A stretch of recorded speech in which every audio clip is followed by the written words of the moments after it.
अभी आवाज क्लियर है?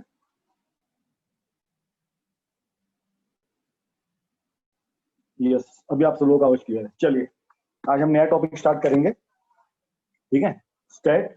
1 घंटा स्टैट पढ़ेंगे, और स्टैट के बाद जैसे कल एग्जाम है, परसों एग्जाम है बच्चों का, तो मैं आपके रियल नंबर का जो हमारा लास्ट टॉपिक बचा उसको कवर अप करेंगे। और क्वाड्रेटिक क्वेश्चन की अगर आपको कोई भी डाउट हो, कोई भी कंसेप्ट हो, हम उसका भी रिवीजन करेंगे। ठीक है, तो स्टैट चैप्टर है मोस्टली, ये 4 डेज में खत्म हो जाएगा। डेली में आपको एक एक डेज में मैक्सिमम आपका जो मीन है, आज हम मीन खत्म करेंगे, अर्थमेटिक मीन। कल हम मीडियन करेंगे, और मीडियन के साथ अगर मोड हो गया तो कल हम मीडियन मोड दोनों करेंगे। और एक दिन में जो इसका ग्राफ का पार्ट होता है वो हम लोग करेंगे। ठीक है, जो स्टैट चैप्टर है, स्टैटिस्टिक्स जिसको बोलते हैं, ये चैप्टर आपको 9th क्लास में भी था, ये आपको चैप्टर 10th क्लास में भी था, ये फ्यूचर में आपको 11th 12th में इजिली आता है, पर ये चैप्टर इंजीनियरिंग में आता है। कल मैं लास्ट वीक में गया था यूनिवर्सिटी ऑफ पुणे, वहां पर एक अलग से डिपार्टमेंट है, डिपार्टमेंट ऑफ स्टैटिस्टिक्स। ये बहुत इंपॉर्टेंट चैप्टर होता है। ठीक है, ये डाटा के साथ खेलता है, जिसको data gambling, graph segment deleted, ठीक है, कोई दिक्कत नहीं है।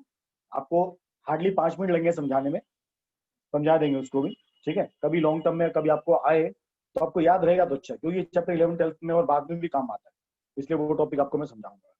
जो टॉपिक काम का नहीं उसको समझा के फायदा नहीं है, वही जो काम का आपको पक्का समझाऊंगा। ठीक है, हम लोगों ने 9th क्लास में स्टैट पढ़ा था, जहां पर हमने मीन, मीडियन, मोड, ये तीनों चीजें पढ़ी कि मीन क्या होता है, मोड क्या होता है, एंड मीडियन क्या होता है। 9th क्लास में मैक्सिमम आप लोगों ने जो पढ़ा था वो आपने पढ़ा था अनग्रुप डाटा के लिए। ठीक है, डाटा आपका 2 तरह का होता है। एक सेकेंड, हाँ, डाटा, ये सर आप लोग जो डाउट पूछना चाहो मैं आपको बता रहा हूँ शेफाली, जो आप डाउट पूछो क्वालिटी में आपको मैं बता दूंगा, कल के टेस्ट में वो वर्ड कॉलम नहीं आएंगे। ठीक, हाँ, तो डाटा आपका 2 तरह का होता है। ठीक है, primary data and secondary data. Primary data क्या होता है?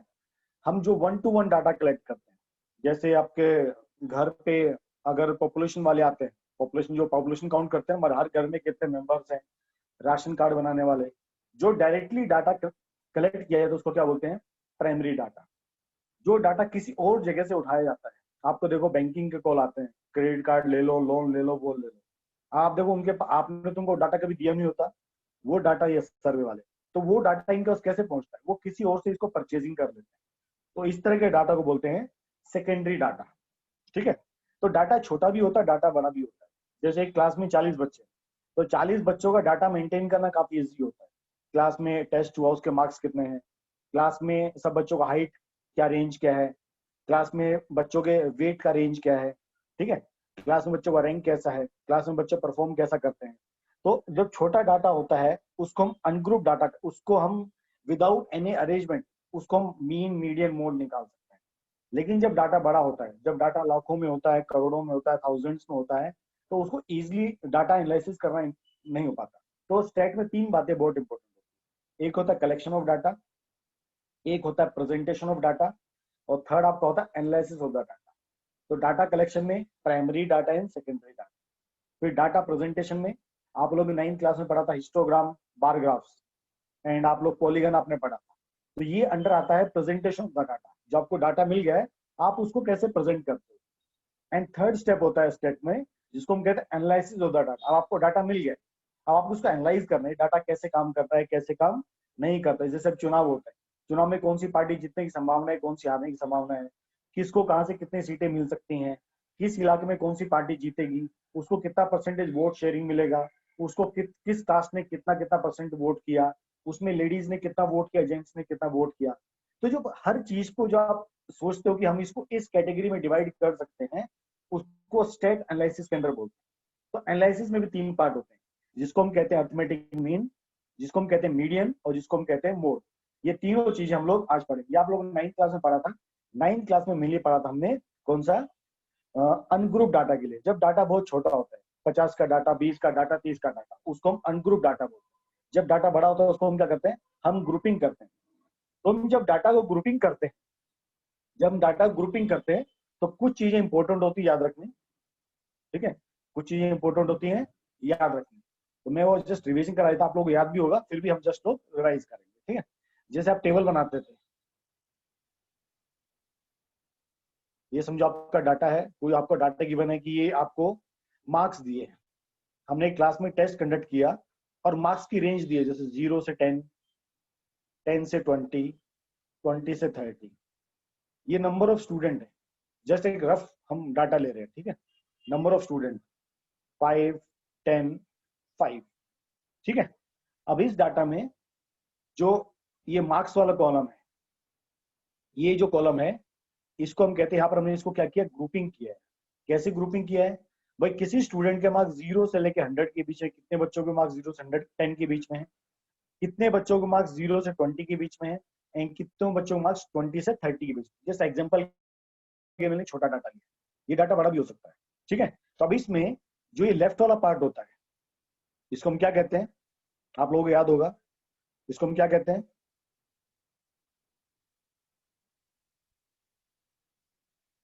जल्दी बताइए फटाफट। इसको हम कहते हैं लोअर क्लास या लोअर लिमिट, इसको कहा जाता है लोअर लिमिट। Good, okay. इस वाले पार्ट को क्या कहते हैं, अपर लिमिट, अपर क्लास या अपर लिमिट। गुड। फिर एक टर्म आती क्लास साइज, क्योंकि हम ये टर्म्स बार बार यूज करेंगे तो इनको एक बार रिवाइज कर लेते हैं। What is class size? Class size को नॉर्मली एच से डिनोट किया जाता है। What is class size?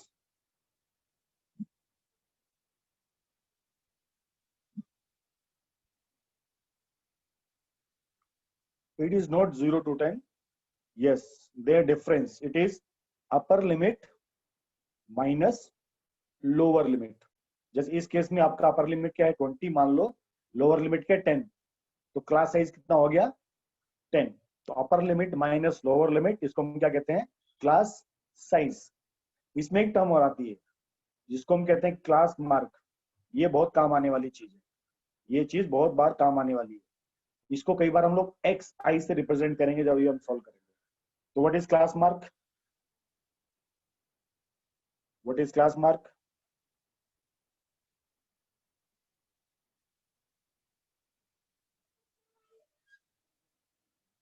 Average of upper limit and lower limit. Good, it is average of upper limit plus lower limit. तो हम lower limit plus upper limit divide by 2। जैसे इस case में 0 plus 10, 10, 10 divide by 2 5, 10 plus 20 30 divide by 2 15, 20 plus 30 50, 50 divide by 2 25।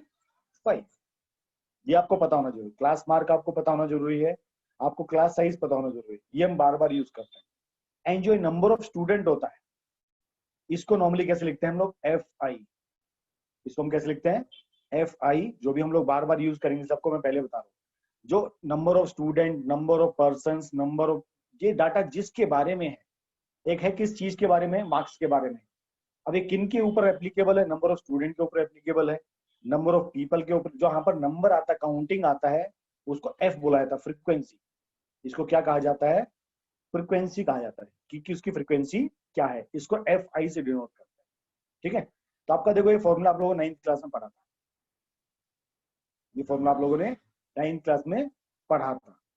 क्या आप लोग, हमने जब अनग्रुप डाटा की बात करते थे, हम किसकी बात करते थे, अनग्रुप डाटा की। जब अनग्रुप हो, मान लो आपको 5 नंबर दिए हैं, 5, 6, 11, 13 और 15, मान लो आपको 5 नंबर दे दिए और आपको कहता है कि इसका मीन निकालो। हम क्या करते थे, इन सबको प्लस करते थे, 5 प्लस 6 प्लस 11 प्लस 13 प्लस 15, और क्या करते थे, हम इसको टोटल कितने नंबर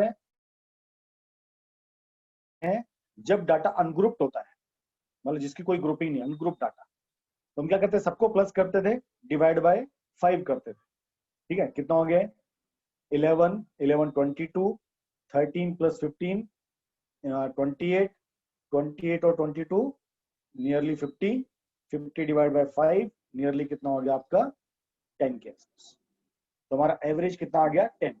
इस एवरेज को ही मीन कहा जाता है, इस एवरेज को मीन कहते हैं, और इसी को अर्थमेटिक मीन भी कहा जाता है। इसको अर्थमेटिक मतलब क्या होता है, प्लस करके मीन निकालना। ये तीनों चीजें सेम होती है। आपको कहीं कहीं एवरेज निकालो, आपको कोई कहे मीन निकालो, आपको कोई कहे अर्थमेटिक मीन निकालो, ये तीनों चीजें सेम होती है। ठीक है, आप कई बार देखो डाटा आपको इस फॉर्म में मिलता है, इसको भी अनग्रुप डाटा कहते हैं। जो एग्जांपल नंबर 1 है ना, ये भी आपका अनग्रुप डाटा है।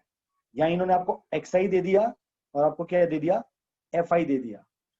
इसको सोल्व करने के लिए क्या करना है, देखो इसका मीन कैसे निकलता है, F1 into X1 plus F2 X2, ये सबको F इंटू X1 करते जाते हैं और सबको क्या करना है, प्लस करना है, और डिवाइड बाय क्या करना है, F1 plus F2 plus Fn।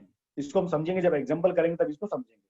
ठीक है, इसको शॉर्ट फॉर्म में ऐसे लिखा जाता है, इसको लिखने का तरीका x बार, इसको ही सेम कहते हैं मीन, एवरेज या अर्थमेटिक मीन, इसको क्या कहते हैं, x बार। l क्या है, l मतलब ये नंबर ऑफ, बीच में कितने भी नंबर्स हो सकते हैं, इसके ऊपर ध्यान मत दो, ये काम का नहीं है। ठीक है ना, मतलब dot dot dot dot dot dot पकड़ लो अप टू n टर्म्स, ये काम का नहीं है। ठीक है, चलिए अब x बार को, अब इस पूरे फॉर्मूले को ऐसे लिखने के बजाय हम इसको ऐसे भी लिख सकते हैं। अब इसमें एक एक पार्ट को समझते हैं। सिग्मा, सिग्मा को कहा जाता है समेशन, सिग्मा को सिग्मा भी कहते हैं, इसको समेशन भी कहते हैं। समेशन मतलब सम करना। ठीक है, इसको क्या कहते हैं, सम करना।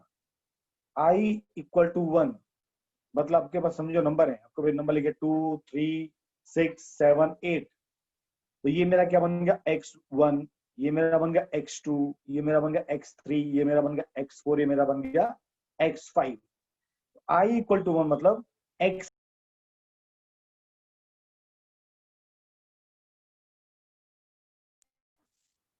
और कहां तक प्लस करें, i इक्वल टू 5 तक। हमारे पास कितनी टर्म्स है अभी, हमारे पास अभी केवल 5 टर्म्स है। तो जो 5 टर्म्स होती है, मैंने ऊपर i का वैल्यू क्या आ गया, 5। अगर ये n टर्म्स हो, जैसे यहाँ पर कितना है, n की वैल्यू कितनी n है, तो यहाँ पर i इक्वल टू कितना हो जाता है, n। देखो फॉर्मूला भी दिया, i equal to 1 up to n terms तक, मतलब पहली वैल्यू से स्टार्ट करेंगे, second value, third value, fourth value, इसको प्लस प्लस प्लस प्लस करते जाएंगे। कब तक प्लस करेंगे, जब तक हम लास्ट वाली वैल्यू को प्लस नहीं कर देते। ठीक है, नीचे भी सेम लिखा है, एफ आई इंटू एक्स आई, ये भी हम लोग क्वेश्चन करेंगे तब समझेंगे। यहां तक क्लियर, यहां तक किसी को डाउट है तो पूछ सकते हो, एनी डाउट टिल हियर। फिर हम एग्जांपल करेंगे, एग्जांपल के थ्रू समझना इसको ज्यादा इजी है। तो मैं डाटा यहाँ पर फिलअप करता हूँ, मार्क्स ऑब्टेन्ड, इसको हम क्या कहते हैं, x I, number of students, इसको हम कहते हैं एफ आई, और इसको हम लिखेंगे एफ आई इंटू एक्स आई। आई तो बेटा क्या नहीं समझा, बताओ आपको क्या नहीं समझा है। ये मैं सारा डाटा यहाँ लिख देता हूँ। आदित्य आप लिखो, आपको क्या नहीं समझा है।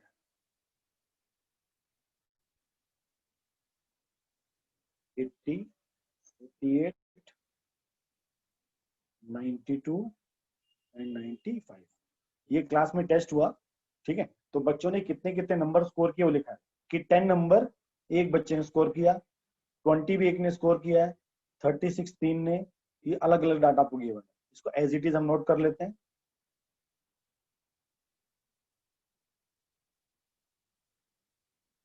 ठीक है, जैस एल हमको नहीं समझाना, एल का कोई मीनिंग नहीं वहां पर। ठीक है, वो बीच में डॉट डॉट डॉट, मतलब फर्स्ट वैल्यू स्टार्ट करके अप टू एन तक, एन एल तो मैंने एक्सप्लेन ही किया।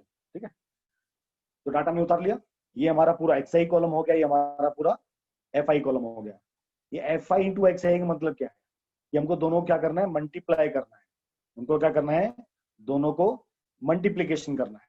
तो मल्टीप्लीकेशन करते हैं, 10, 20, 108, 160, 150, 112, 240, 280, 72, 80, 176 and 6, no, 276 and 95। हमने क्या किया, एक्स आई को एफ आई मल्टीप्लीकेशन कर दिया, यही हमको करना है।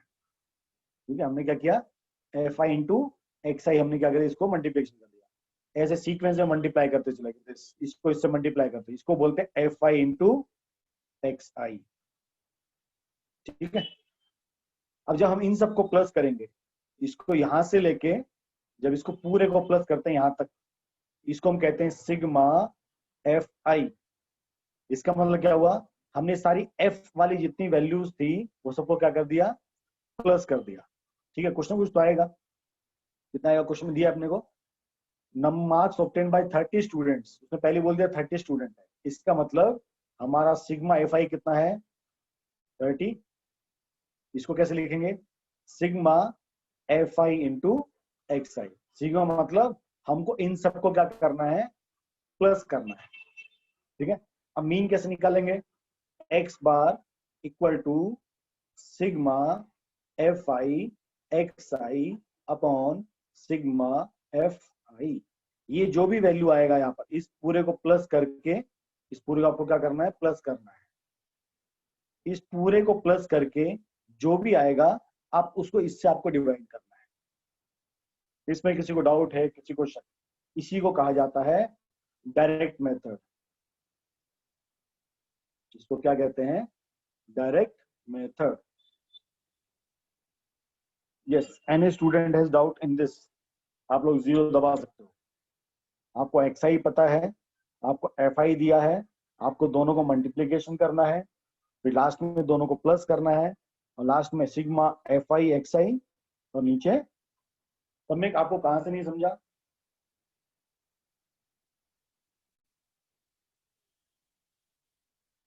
ये देखो सबमिट, हमको एक्स आई दिया था, दिस इज एक्स आई, ये हमारा एफ आई, हमने इसको टेबल फॉर्म में पुट किया है, this is x I, this is F I. हमने क्या किया, एक्स आई और एफ आई को मल्टीप्लीकेशन कर दिया यहाँ पर। ठीक है, अब जो ये प्लस करके आएगा उसको क्या बोलते हैं, सिग्मा एफ आई एक्स आई, और एफ आई को प्लस करके, ये हम कभी भी प्लस नहीं करते, याद रखना, सिग्मा एक्स आई आप कहीं भी नहीं देखोगे, पूरी स्टेट में, पूरी स्टैटिस्टिक में आपको सिग्मा एक्स आई कभी भी प्लस नहीं होता, याद रखना, ये कहीं काम ही नहीं आता है। सिग्मा एफ आई काम आता है, सिग्मा एक्स आई कहीं भी काम नहीं आता, याद रखना हमेशा। आगे चल सकते हैं, एग्जाम्पल सबको क्लियर, समझ समझा आपको बच्चा।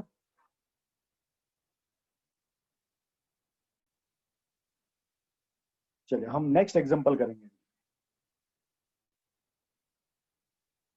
अभी देखो मैं आपको एक ही क्वेश्चन में, अब देखो स्टेट में जब मीन निकालते हैं, जब मीन निकालते हैं तो मीन निकालने के 3 मेथड होते हैं। एक आपका मेथड होता है जिसको हम कहते हैं डायरेक्ट मेथड, जो अभी हमने किया है। इसके बाद एक नेक्स्ट मेथड होता है, इसको हम कहते हैं एज्यूम्ड मीन मेथड। आप नोट करते चलो, ये 3 मेथड होते हैं, ये केवल मीन निकालने के मेथड है।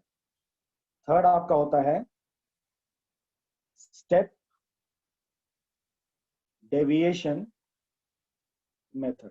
मैं आपको एक ही क्वेश्चन में आपको मैं सारे सिखाऊंगा, इसलिए ध्यान से इस क्वेश्चन को आप ध्यान से समझना। एक क्वेश्चन समझ गए, समझो आपने स्टैट 35% समझ लिया, मतलब 50% आपने स्टैटिस्टिक टॉपिक समझ गए। एक ही क्वेश्चन आपको सब समझ जाएगा, क्योंकि मैं आपको इसी क्वेश्चन में ये तीनों मेथड सिखाऊंगा, इसलिए ध्यान से सब लोग समझना। ठीक है, हम तीनों मेथड एक ही मेथड में करेंगे। ठीक है, कोई आपको क्वेश्चन कैसा आता है, आपको जो क्वेश्चन मिलेगा ना, कि आपको सेम क्वेश्चन होगा, टीचर क्या बोलेगा, इसको डायरेक्ट मेथड से सॉल्व करो, टीचर आपको बोलेगा इसको एज्यूम्ड मीन से सॉल्व करो, टीचर आपको बोलेगा इसको स्टेप डेविएशन से करो।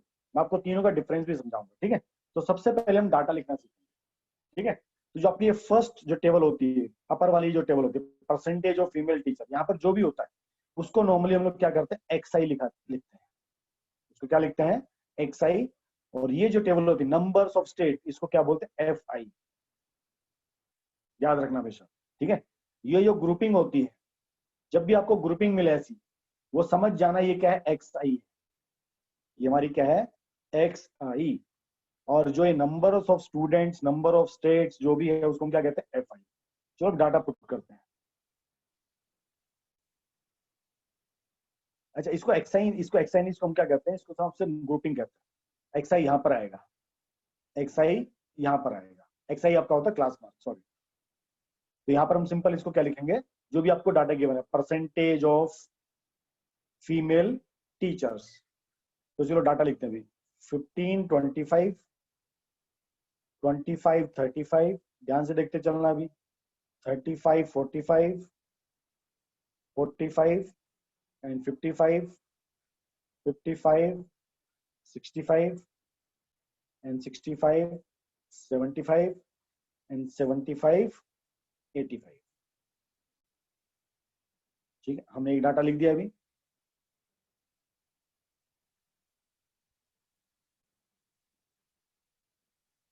अब हम एक्सआई लिखते हैं, थोड़ा अलग अलग पेन यूज करेंगे ताकि आपको समझने में इजी होगा।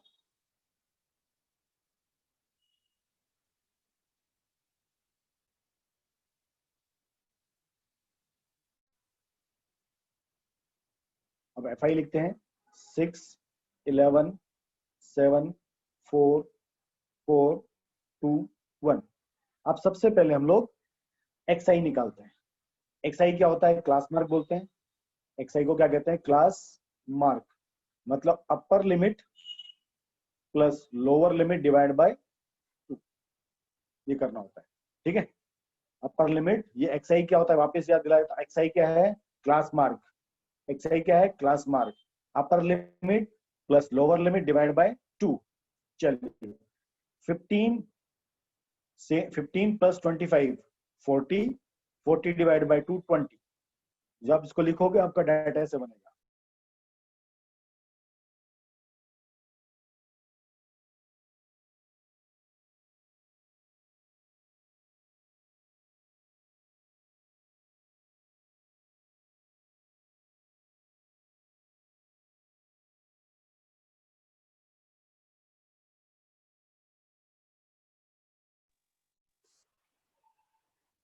हमने क्या लिख दिया, हमने एक्सआई लिख दिया।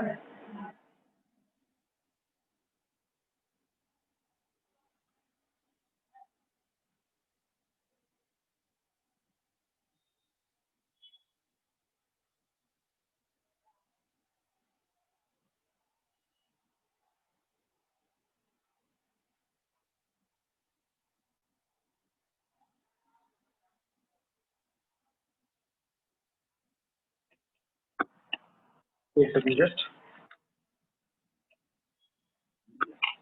ठीक है, हमने एक्सआई निकाल लिया। एक्सआई कैसे निकलता है, क्लास मार्क, लोअर लिमिट। अभी भी कंफ्यूजन है सर, क्या कंफ्यूजन है अभिषेक आपको?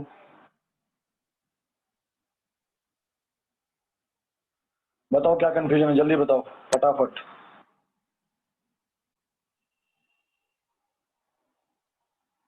अभी हम लोग क्या करेंगे, हम फर्स्ट मेथड सॉल्व करेंगे। तो यहाँ पर क्या है हमारा, F I into X I. Sir F I x I में कंफ्यूज हो रहा हूँ। हाँ तो कंफ्यूज मत हो ना बच्चा, एफ आई होता है, एफ आई मतलब फ्रिक्वेंसी। फ्रिक्वेंसी हमेशा नंबर ऑफ पर्सन, नंबर के ऊपर बात की जाती है।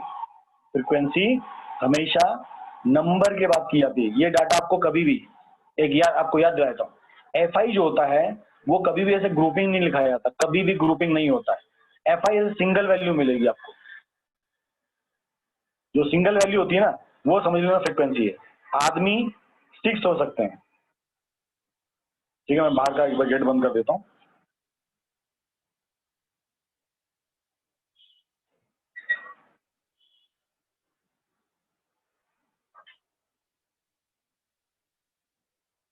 ठीक है sir, you please repeat why class mark. बेटा क्वेश्चन सॉल्व करने के लिए क्लास मार्क, हम एक एवरेज निकालते हैं। क्लास मार्क मतलब हम क्या कर रहे हैं, एवरेज निकाल रहे हैं। ये डाटा की बना, देखो ये जो 15, 25 दिया होता है, ठीक है। अब आपको बताता हूँ क्या चीज है। देखो आपको परसेंटेज ऑफ फीमेल फिगर दिया है 15 से लेकर 25, कितने हैं, स्टेट 6, ठीक है। अब इसमें से जो डाटा है कुछ 15 भी हो सकते हैं, कुछ 20 भी हो सकते हैं, कुछ जैसे इसमें जो 6 स्टेट्स है ना, याद रखो जो 6 स्टेट्स है, ये 6 स्टेट्स की बात हो रही है। ये 6 स्टेट का मतलब क्या है, हो सकता है एक स्टेट से परसेंटेज ऑफ टीचर 15% भी हो सकते हैं, दूसरे स्टेट से परसेंटेज ऑफ टीचर 17 भी हो सकते हैं, किसी दूसरे स्टेट से परसेंटेज ऑफ टीचर 20 हो सकता है, किसी से 22 हो सकता है, किसी से 25 हो सकता है। ये पूरा रेंज है भाई, 15% से लेके 25% तक जो स्कूल में परसेंटेज ऑफ फीमेल टीचर हैं वो 6 स्टेट के अंदर है। तो ऐसा नहीं कि सारे 15% वाले हैं या सारे 25% वाले हैं। तो हम क्या करते हैं, हम इस डाटा का एवरेज लेके सॉल्व करते हैं, इसलिए क्लास मार्क को एवरेज कहा जाता है। ये lower limit plus upper limit का एवरेज होता है, इसमें एवरेज आउट हो जाता है सब कुछ। अगर किसी स्टेट का 15 है वो भी 20 में काउंट अप हो जाएगा, किसी स्टेट का 25 है वो भी 20 में काउंट अप हो जाएगा। ये एवरेज डाटा है, ठीक है। अभी clear Ranish, why we take it? Yes. Abhishek तुमको भी क्लियर अभी एक्सआई का एफआई का तुम्हारा कंफ्यूजन?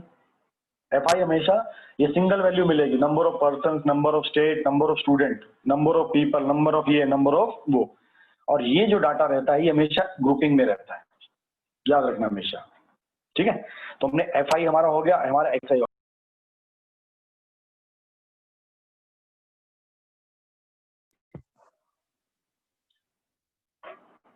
फर्स्ट हम डायरेक्ट मेथड से करेंगे। मैं आपको इसी क्वेश्चन में तीनों मेथड समझाऊंगा कि डायरेक्ट मेथड कब यूज करना है, एज्यूम मीन कब यूज करना है, स्टेप डे। मैं आपको एक ही क्वेश्चन को तीनों मेथड से इसी में सॉल्व करके दिखाऊंगा, डोंट वरी, ठीक है। आप सिर्फ देखते चलो। अभी अब क्या करें, मल्टीप्लीकेशन करेंगे। तो देखो 120, ये 330, ये 280, ये 200, ये 240, ये 140 एंड ये 80, ठीक है। अब देखो इसमें हमको सिग्मा किस किस में लेना होता है, sigma F I, sigma F I कितना हो जाएगा बताओ? 6 + 16 17 + 7 24 + 4 28 35। ओके चलिए, ये आपका आ गया 34। अमृत ने कहा 34 है, आप लोग चेक कर लेना 35 होना चाहिए, ठीक है। फिर मैंने कहा था आपको, हम कभी भी सिग्मा एक्स आई कभी भी नहीं लेते, हमेशा याद रखना। सिग्मा एफ आई की जरूरत आपको कभी भी नहीं पड़ती, किसी भी इक्वेशन में इसका जरूरत नहीं पड़ता है, इसको कभी भी प्लस करने की जरूरत आपको नहीं पड़ती, हमेशा याद रखना। तो again same, sigma F I x I, चलो प्लस करके बताओ कितना होगा? 0, देन 5, 1 2 3 8 24, 24 और 5 29, 2, ओके 1390, गुड। 4 5 6 7 8 9 10 11 12 13, यस 1390। तो ये कितना आ गया मेरा? 1390, ठीक है। अभी हमको क्या निकालना है? मीन निकालना है। तो मीन का डायरेक्ट मेथड, हम डायरेक्ट मेथड की बात कर रहे हैं। अब बताता हूँ डायरेक्ट मेथड कहाँ यूज होता है।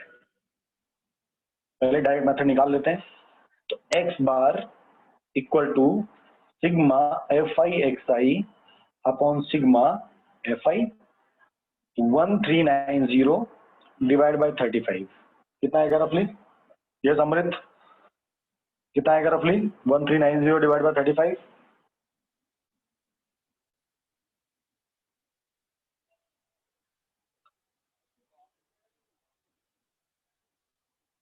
चलो फास्ट बताओ, जल्दी डिवाइड करके कितना आएगा?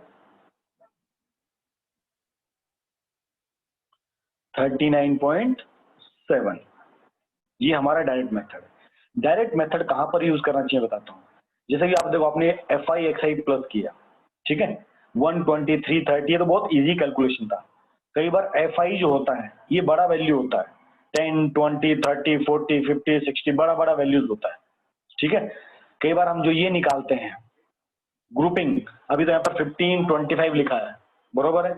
लेकिन कई बार क्या होता है, ये डाटा 100 से 200, 200 से 300, 300 से 400, आपका एफ आई भी समझो 1000 पीपल, 2000 पीपल, 250 पीपल। अगर ये बड़ा डाटा हो तो ये कैलकुलेशन जो एफ आई एक्स आई की बहुत बड़ी हो जाती है। अभी तो केवल 3 डिजिट में है, 2 डिजिट में, तो बाद में कैलकुलेशन कैसे, ये 10,000 2000, ये बड़ा डाटा होता है। तो मेरा मैथ समझो कमजोर है, अब मेरे को मैथ इतना सर जमता नहीं, मैं बड़ा बड़ा मल्टीप्लिकेशन करूं। तो मैं क्या करता हूं, इसी चीज को, इसी मीन को मैं दूसरे मेथड से करने की कोशिश करता हूं। तो उन्हीं दो मेथड को स्टेप डेविएशन और एज्यूम्ड मीन मेथड कहते हैं। ये डायरेक्ट मेथड यहां तक क्लियर सबको? डायरेक्ट मेथड वहां पर यूज करते हैं जहां पर ये फ्रीक्वेंसी छोटी होती है और एक ग्रुपिंग छोटी होती है।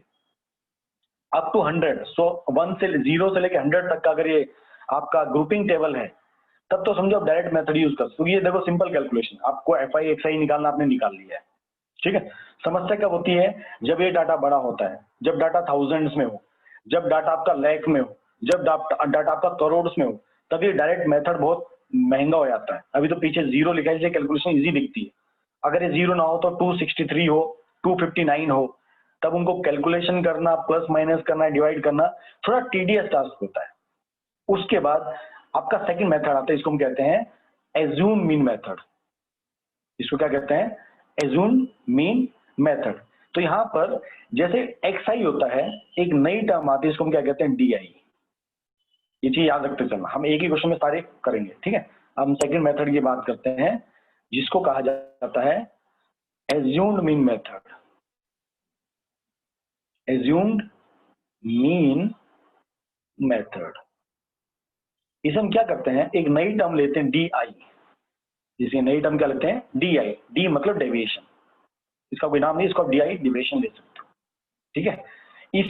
इसको लिखा जाता है एक्स आई माइनस ए। ये ए इंपॉर्टेंट है, D D I D important नहीं है, ये x I minus A important है, ठीक है। अभी ए को कहते हैं एज्यूम्ड मीन। इस ए को क्या कहा जाता है? Assumed mean value. इस ए को कहते हैं एज्यूम्ड मीन वैल्यू। और डी आई क्या होता है? एक्स आई माइनस ए। अभी ए की वैल्यू क्या लेनी है वो बता देता हूं। ये ए की वैल्यू होती है, ये कहां से ली जाती है?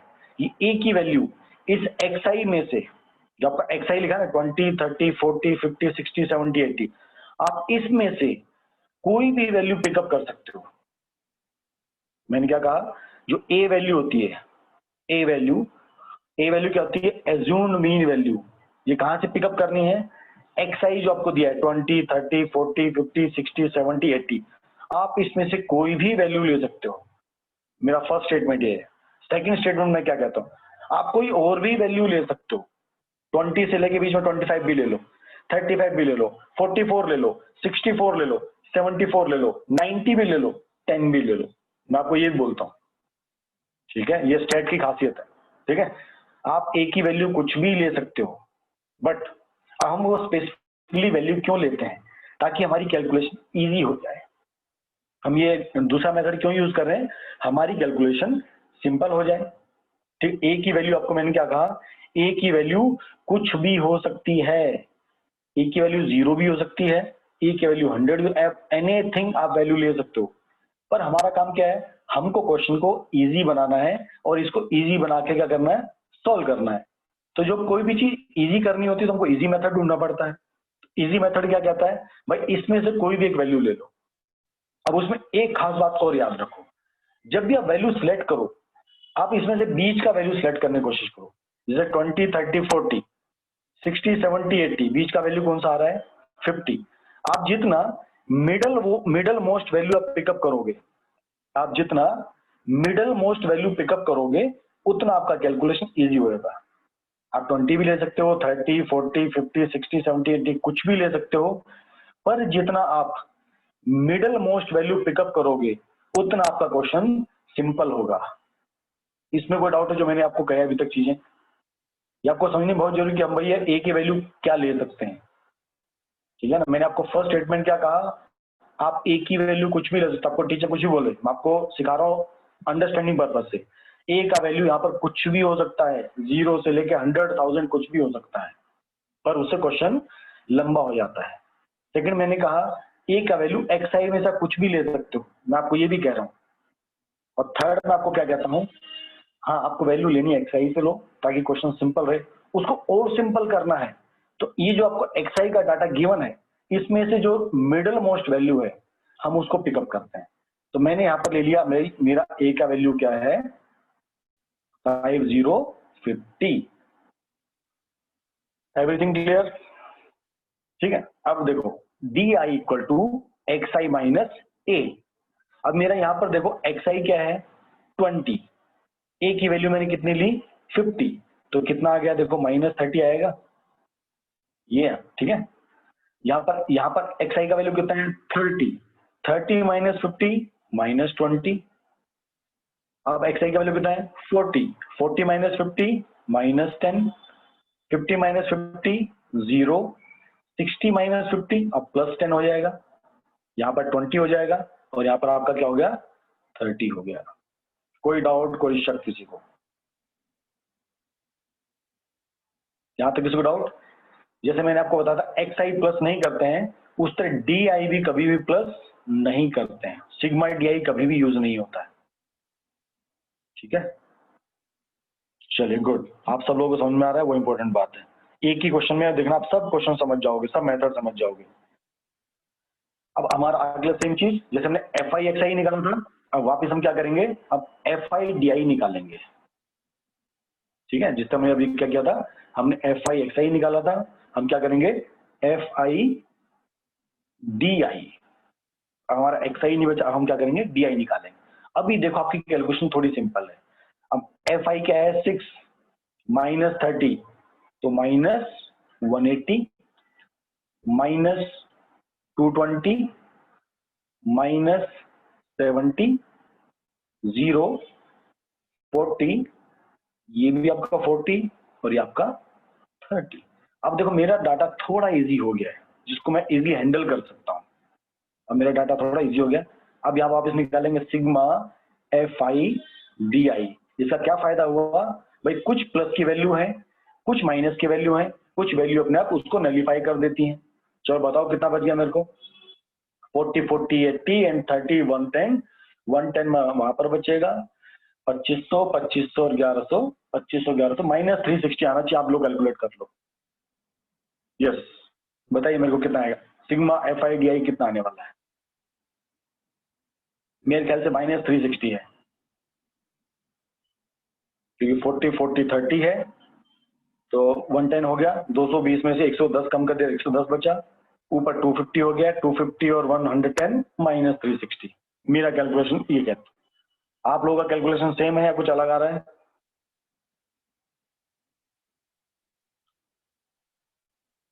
माइनस 360 लिख दूं, उतना ही आएगा। यस, अभिषेक चौबे ने कंफर्म कर दिया, माइनस 360। देखो इजी होगा ना, पहले कैलकुलेशन कितनी थी 1390 पॉजिटिव, अब माइनस 360 आएगा, इसका मतलब कैलकुलेशन मेरी क्या होगी थोड़ी कम हो गई। तो ये दोनों मेथड जो होते हैं, एज्यूम मीन मेथड और आपका स्टेप डेविएशन मेथड, ये मोस्टली कैसे होते हैं, आपकी कैलकुलेशन पार्ट को कम करते हैं, क्योंकि 10 की कैलकुलेशन इजी होती है। 5 का मल्टीप्लीकेशन, 10 का मल्टीप्लीकेशन, 5 का एडिशन, 10 का एडिशन थोड़ा सिंपल होता है, हर एक को कैलकुलेशन एरर होने का चांस कम होता है। ठीक है, अब वापिस हमको क्या निकालना है, मीन निकालना है।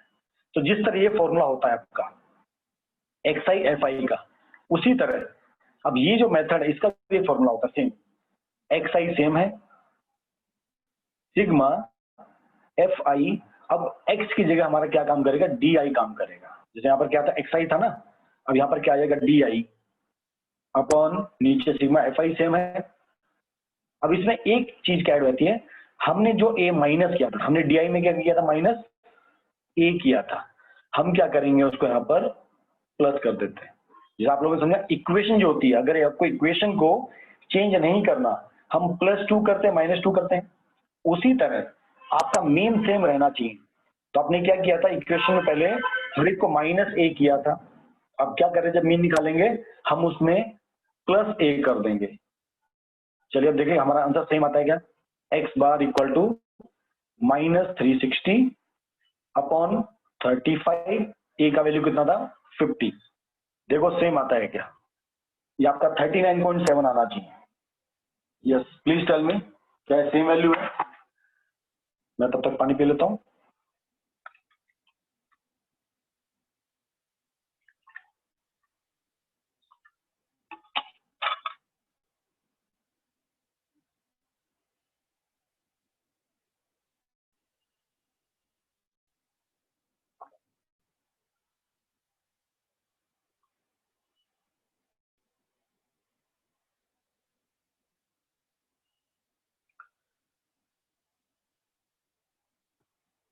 बताइए फास्ट, क्या एक्स बार की वैल्यू सेम आ रही है? 360 को 35 से डिवाइड किया,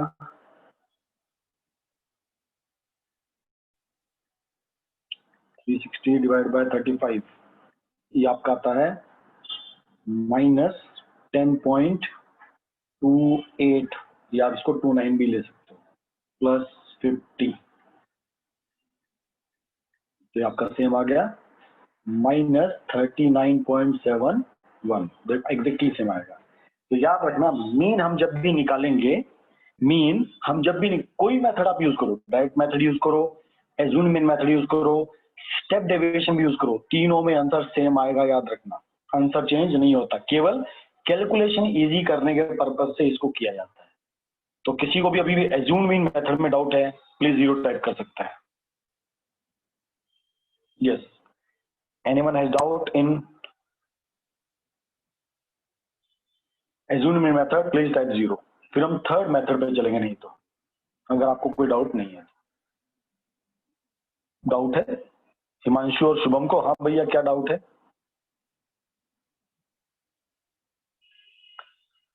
शिवाली, नेगेटिव मीन नहीं आएगा, मेरा कैलकुलेशन चेक करो, आपका कैलकुलेशन चेक करो, आपको अंडरस्टैंडिंग आ जाएगा, मैंने पूरा कैलकुलेशन किया है। यस हिमांशु एंड शुभम जी, क्या डाउट है? प्लीज टेल, कहाँ पर क्या चीज आपको नहीं समझी है?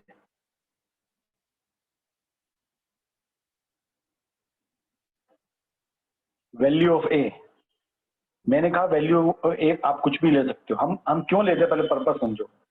कोई भी आपको कैलकुलेशन अगर सिंपल करनी है, तो कोई भी वैल्यू को, कोई आपका समझो न्यूमेरिक वैल्यू है, उसको कम करने के दो ही तरीके होते हैं। क्या तरीके होते हैं? या तो उसको माइनस कर दो, या उसको डिवाइड कर दो। Mean can be negative, calculation को डिपेंड करता है बच्चा। नेगेटिव वैल्यूज होंगी तो नेगेटिव मीन आएगा। जैसे मैं आपको वैल्यूज दे देता हूँ, देखो -2, -3, -4, -6, सबको प्लस करके डिवाइड बाय करो 4 से, तो मीन नेगेटिव भी आ सकता है। ये प्लस का आएगा, यहाँ तो प्लस का है, माइनस का नहीं। हाँ हिमांशु जी समझे, हम एक एक क्या यूज करते हैं, क्योंकि मेरे को अगर कैलकुलेशन सिंपल करनी है, तो कोई भी वैल्यू है, मेरी कैलकुलेशन कैसी वैल्यूज है ना, 10 है, 100 है, मेरे को 1000 की कैलकुलेशन नहीं होती। तो किसी भी वैल्यू को कम करने के दो ही तरीके होते हैं, माइनस कर दो या डिवाइड कर दो। तो इस मेथड में क्या किया, माइनस किया। किससे माइनस करें भाई, कुछ भी वैल्यू से माइनस कर दो, मैंने कहा तुमको। पर हमको कुछ वैल्यू से माइनस क्यों नहीं करना, कैलकुलेशन टफ हो जाती है। फिर वैल्यू भाई कहां से नहीं की, हम बोलते एक्स आई से वैल्यू ले लो। अब एक्स आई से वैल्यू आप कोई भी ले सकते हो, ए की वैल्यू 20 भी ले सकते हो, 30 भी, कुछ भी ले सकते हो।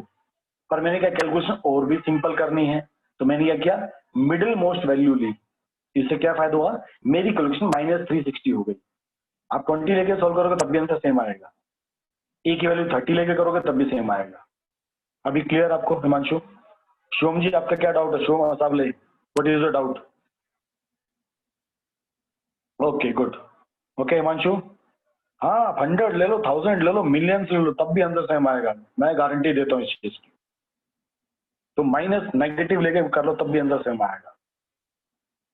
मैंने टेस्टिंग कर रखा ना भाई, मैंने इस सब्जेक्ट में एमबीए में पढ़ा, मैंने सब्जेक्ट उधर टीचर मेरे को बहुत अच्छा समझाया था टॉपिक।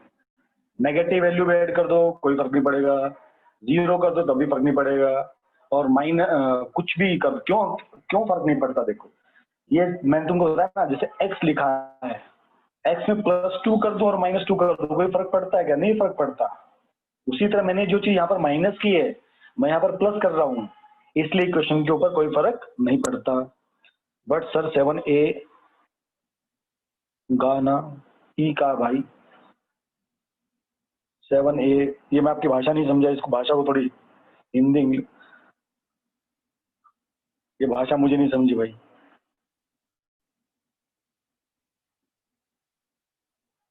अब हम थर्ड मेथड की तरफ चलेंगे, ठीक है। थर्ड मेथड को कहा जाता है स्टेप डेविएशन मेथड। हम एक ही क्वेश्चन से देखो सब करेंगे, और सब पॉसिबल भी करना, ठीक है। थर्ड मेथड, अरे भाई मैं हाँ ठीक है, अभी देखो मैं क्या कहता हूँ, मैं इतना भी कैलकुलेशन नहीं करता, ठीक है। मुझे सर 180 भी बड़ा लगता है, मुझे -20 भी बड़ा लगता है, -70, ये मेरे को बड़े बड़े कैलकुलेशन, मुझे सर ये भी नहीं आता, सर थोड़ा और सिंपल कर दो। तो उन्होंने कहा ठीक है भाई, हम और सिंपल करते हैं, हम एक नई टर्म और इंट्रोड्यूस करते हैं, सीख लो बेटा, सीखने में कोई नुकसान ना है, काम आएगा कभी कभी, फ्लो में सीख लो, क्या समस्या है। ठीक है, खाना वो चीजें सिखाऊंगा जो आपको कभी ना कभी काम आ जाएंगी। तो हमने थर्ड, जैसे हमने DI लिया था उस टाइम क्या लेते हैं, UI लेते हैं। क्या लेते हैं, UI। इसका कोई मतलब नहीं है यू क्यों लिया, ये क्यों लिया, कुछ भी ले लो, कोई फर्क नहीं पड़ता, पर जो बुक की भाषा है वो मैं लिख रहा हूँ। ठीक है, अब UI क्या होता है, UI होता है DI/H। जैसे मैंने कहा किसी भी वैल्यू को कम करने के दो तरीके हैं, एक माइनस कर दो या डिवाइड कर दो। तो माइनस मैंने करके देख लिया था, अब मुझे वो वैल्यू बड़ी लग रही है तो मैं क्या करूंगा, डिवाइड करूंगा। इसको आप ऐसे भी लिख सकते हो, XI क्या होता है, XI-A/H। ठीक है जी। अब H को कहते हैं नॉर्मली क्लास साइज। H को नॉर्मली क्या कहते हैं, क्लास साइज। तो यहाँ पर आपका नॉर्मली क्लास साइज कितना है, देखो 10 है, 15, 25, 25, 30 कितना है, 10 है। ठीक है, तो नॉर्मली क्लास साइज आपका कितना है, 10। अब मैं यहाँ पर भी आपको सेम चीज बोलता हूँ, आप किसी से डिवाइड कर दो जीरो छोड़ के। ठीक है, आप किसी से भी डिवाइड कर देना, आंसर सेम आएगा। -10 से कर देना, -50 कर देना, -100, -1000 कुछ भी कर देना, आंसर विल रिमेन सेम। ठीक है, पर हम नॉर्मली वही बात है, कैलकुलेशन सिंपल करने के लिए क्या करेंगे, H=10 लेंगे, जो हम किसको कहते हैं, क्लास साइज। मैं आपका कॉन्फिडेंट क्यों बढ़ाना चाहता हूँ भाई, कभी आप भूल भी जाओ कि H की वैल्यू सर क्या लेनी है, तो मेरा कॉन्फिडेंट याद रखना, सर कुछ भी ले लो आंसर सेम आएगा, याद रखना मेरी बात को। ठीक है जी, एग्री सब लोग। हमारा यहाँ पर नेक्स्ट काउंटिंग आती है जिसको हम क्या कहते हैं, XI। Sir of course y 0, अरे 0 नहीं लेना, वही मैं कह रहा हूँ, 0 नहीं लेना, 0 करोगे तो इन्फिनिटी हो जाएगा। डिवाइड करें ना बेटा, हम डिवाइड करते हैं, हम 0 से डिवाइड नहीं कर सकते हैं, इक्वेशन जो है वो कोई गायब हो जाएगी।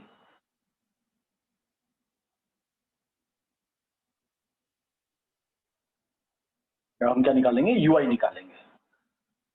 तो चलो यहाँ पर अब क्या करेंगे, UI बना दिया मैंने। ये UI मेरा क्या होता है, DI/H। अब इस DI को देखेंगे, DI का फर्स्ट वैल्यू का -30, -30 डिवाइड बाई 10 तो -3। देखो एकदम मेरी सिंपल कैलकुलेशन, -2, -1, 0, 1, 2, 3। तो उसी तरह हम UI को भी कभी भी प्लस नहीं करते हैं, sigma UI, sigma DI, sigma XI कभी भी नहीं होता, याद रखना। सेम नेक्स्ट स्टेप अपना FI/UI। अब क्या करेंगे, फिर से हम FI/UI निकालेंगे।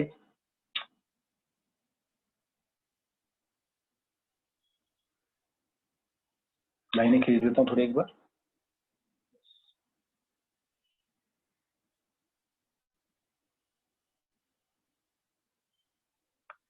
चलो हमारा FI कितना था, FI देख लेते हैं फिर से, FI थोड़ा पीछे रह गए।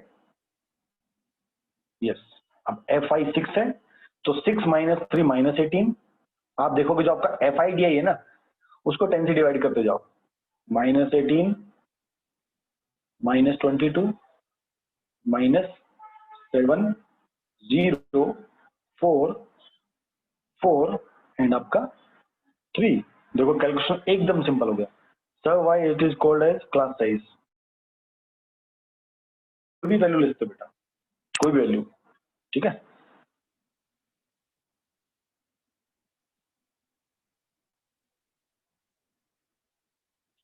Sir when we take H equal to anything then but we have fix class size.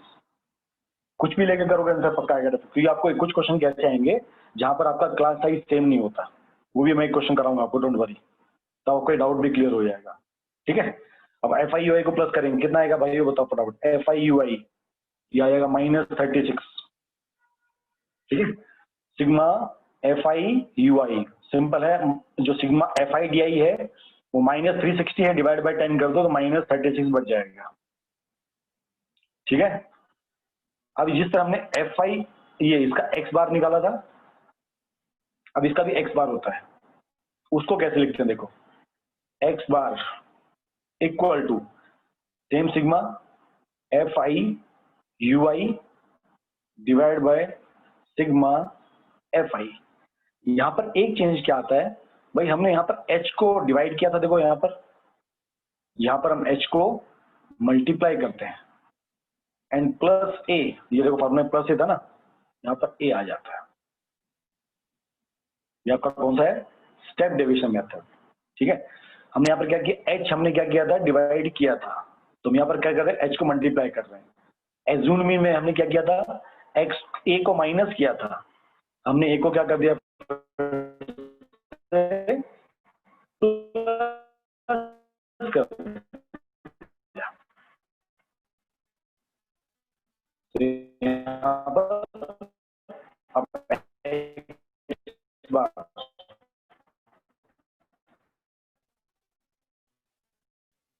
Equal to minus 360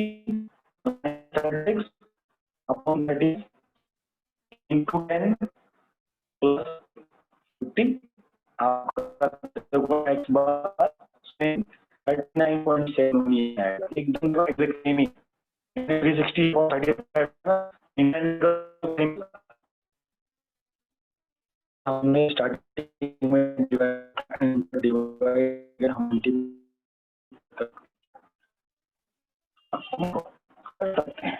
multiplication करते हैं हो जाएगा। हम अगर डाटा को कम कर रहे हैं, अगर आप समझो मल्टीप्लाई करते हो, मान लो बोलते आपको मल्टीप्लाई कर सकते हो, आपको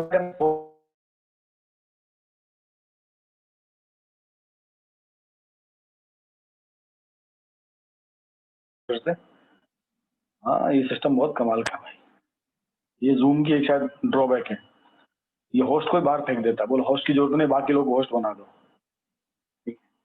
स्क्रीन वापस आ गया ना अभी सबके सामने,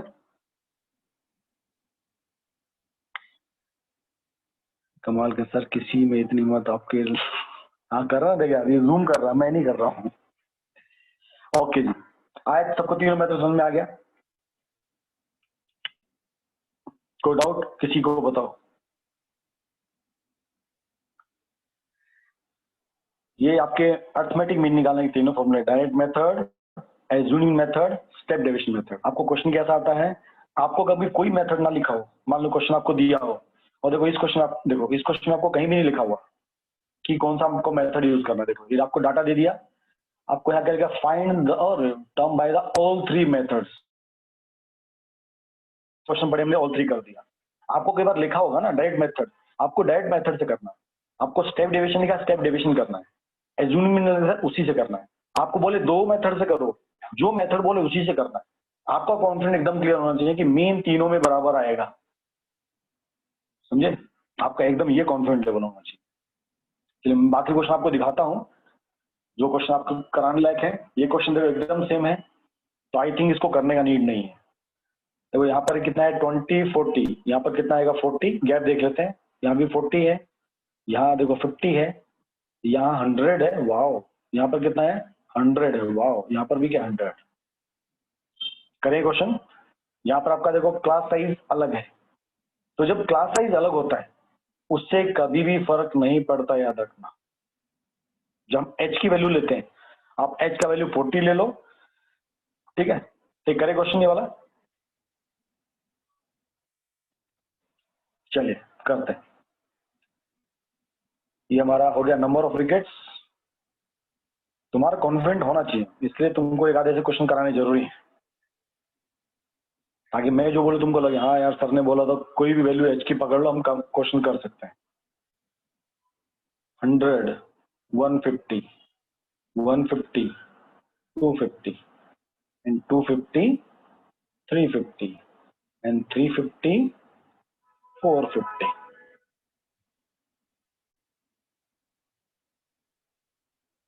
एकदम सही बात, शेफाली ने एकदम सही पॉइंट रखा है, जो हम माइनस करेंगे उसी को डिवाइड करेंगे, और जो हम डिवाइड करेंगे वो मल्टीप्लाई करेंगे। चलिए हमारा एफ आई है 7 5 16 12 2 3। पहले हम क्या निकालेंगे, एक्स आई निकालेंगे। एक्स आई क्या होता है, क्लास मार्क, तो 20 plus 60 80, 80 divide by 2 40, 60 100 160 plus divide by 2 80, 100 plus 150 250 divide by 2 225, नहीं सॉरी 125 125 150 250 200, ठीक है, 250 350 300, 350 450 400। सर क्या कभी ऐसी सिचुएशन नहीं हो सकती क्या जहां हम एज्यूम मेथड स्टेप डिविजन से ज्यादा कम ही निकालें? सर क्या कभी ऐसी सिचुएशन नहीं हो सकती क्या जहां पर एज्यूम मेथड स्टेप डिविजन से ज्यादा कम? नहीं, ऐसा कभी नहीं होगा, क्योंकि आप मल्टीप्लाई करके बाद डिवाइड करते हो ना। जब डिवाइड आपने कर दिया तो और भी वैल्यू कम हो जाएगी ना बच्चा, ठीक है। अभी देखो यहाँ पर आपका क्या क्लास साइज अलग है, तो हम डायरेक्ट क्या करेंगे, यूआई निकालते हैं, ठीक है। यूआई के पहले आपको क्या निकालना है, डी आई। डी आई क्या होता है, एक्स आई माइनस ए। हम एक्स आई इसमें से कोई भी ले सकते हैं, हम एक्स आई इसमें से कोई भी ले सकते हैं। मिडिल मोस्ट कौन सी है, 125 भी ले सकते हो और 200 भी ले सकते हो। तो मैं क्या करता हूँ, ए की वैल्यू ले लेता हूँ 200, ताकि मेरी कैलकुलेशन थोड़ी सिंपल हो। हम एक्स आई में से कोई भी पिकअप कर सकते हैं, ठीक है। अब यहाँ पर 6 वैल्यू है, 40 80 125 200 300 400। मैं क्या करता हूँ, 200 पिकअप कर लेता हूँ। चलो जी, डी आई यहाँ पर कितना बन जाएगा, -160 -120 -75 0 100 एंड यहाँ पर 200। अब मैं यूआई निकालता हूँ, u i equal to d i upon h. और मैं यहाँ पर एच का वैल्यू क्या ले लेता हूँ, एच का वैल्यू ले लेता हूँ 40 भी है 50 100 100 सब है, मैं 100 ले लेता हूँ। एच का वैल्यू कितना ले लेता हूँ, 100, ठीक है। चलो देखेंगे आप 100 में लेके नुकसान क्या होगा, ये 75 पॉइंट में आ जाएगा, तो 100 नहीं लेते हैं, कोई ऐसी वैल्यू तो जो पॉइंट में ना हो, तो 50 ले लेते हैं। 50 से भी दिक्कत आएगा, दिक्कत तो सबसे आएगा, हाँ जी। 100 से पॉइंट में आएगा, चलो पॉइंट वाला गेम खेल लेते हैं थोड़ी देर, कोई दिक्कत नहीं। एच की वैल्यू हम 100 ले लेते हैं। हाँ 25 लेंगे तो, लेकिन उससे कैलकुलेशन उतनी वैसी नहीं होगी ना, फिर भी बड़ी रहेगी, हमको कैलकुलेशन छोटी करनी है, ठीक है। हमने एच की वैल्यू 100 ले लिया, कितना बन गया, -1.6 -1.2 -0.75 0 1 और 2। 1 क्या है, 1 ले सर ना, पिटाई नहीं है, पिटाई है तेरी।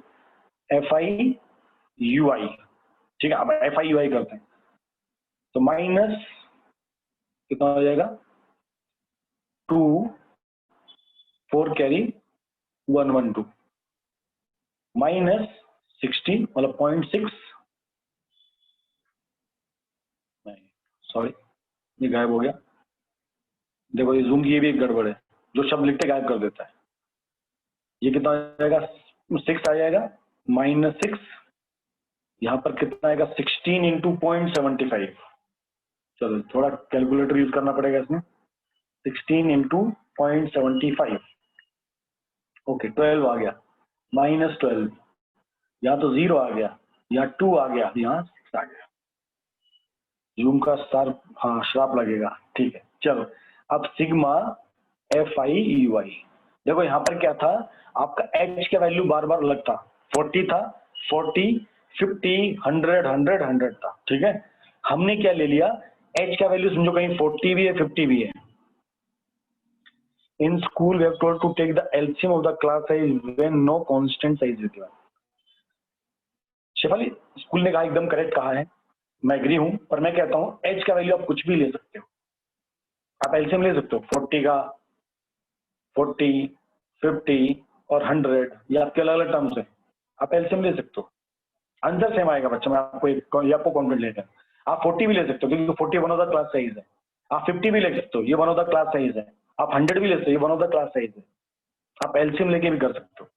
एलसीएम भी क्या होता है, मतलब तीनों नंबर में से एक नंबर ऐसा निकलेगा जो तीनों से डिवाइड होता है, एग्री। क्योंकि देखो आपका 100 50 से डिवाइड होता है, 100 से डिवाइड होता है 40, मतलब मोस्टली वैल्यू कैसी आएगी, तीनों का एलसीएम आएगा 200। 200 100 से डिवाइड होता है, 50 से डिवाइड होता है, 40 से डिवाइड होता है, ये भी एप्लीकेबल है, ये भी चलेगा। चलो सिग्मा एफ आई यू आई कितना आएगा देखो, तो 11.2, थोड़ा पॉइंट में आ गया, कोई गड़बड़ नहीं है, +6 +12 -8, ये आएगा आपका -21.2, आएगा आपका -21.2। एक्स बार कैसे निकालना हमको, same sigma F I U I divide by sigma F I into H and plus A, तो -21.2 डिवाइड बाय अपना ये x कितना आएगा, ये कितने नंबर ऑफ कितना दिया, डिस्ट्रीब्यूशन कुछ नहीं दिया है, एफ आई ये हो गया 12, ये 12 24 प्लस 16 एंड 5 1 कैरी 45। यस, आपका सिग्मा एफ आई कितना आ गया, 45 आ गया।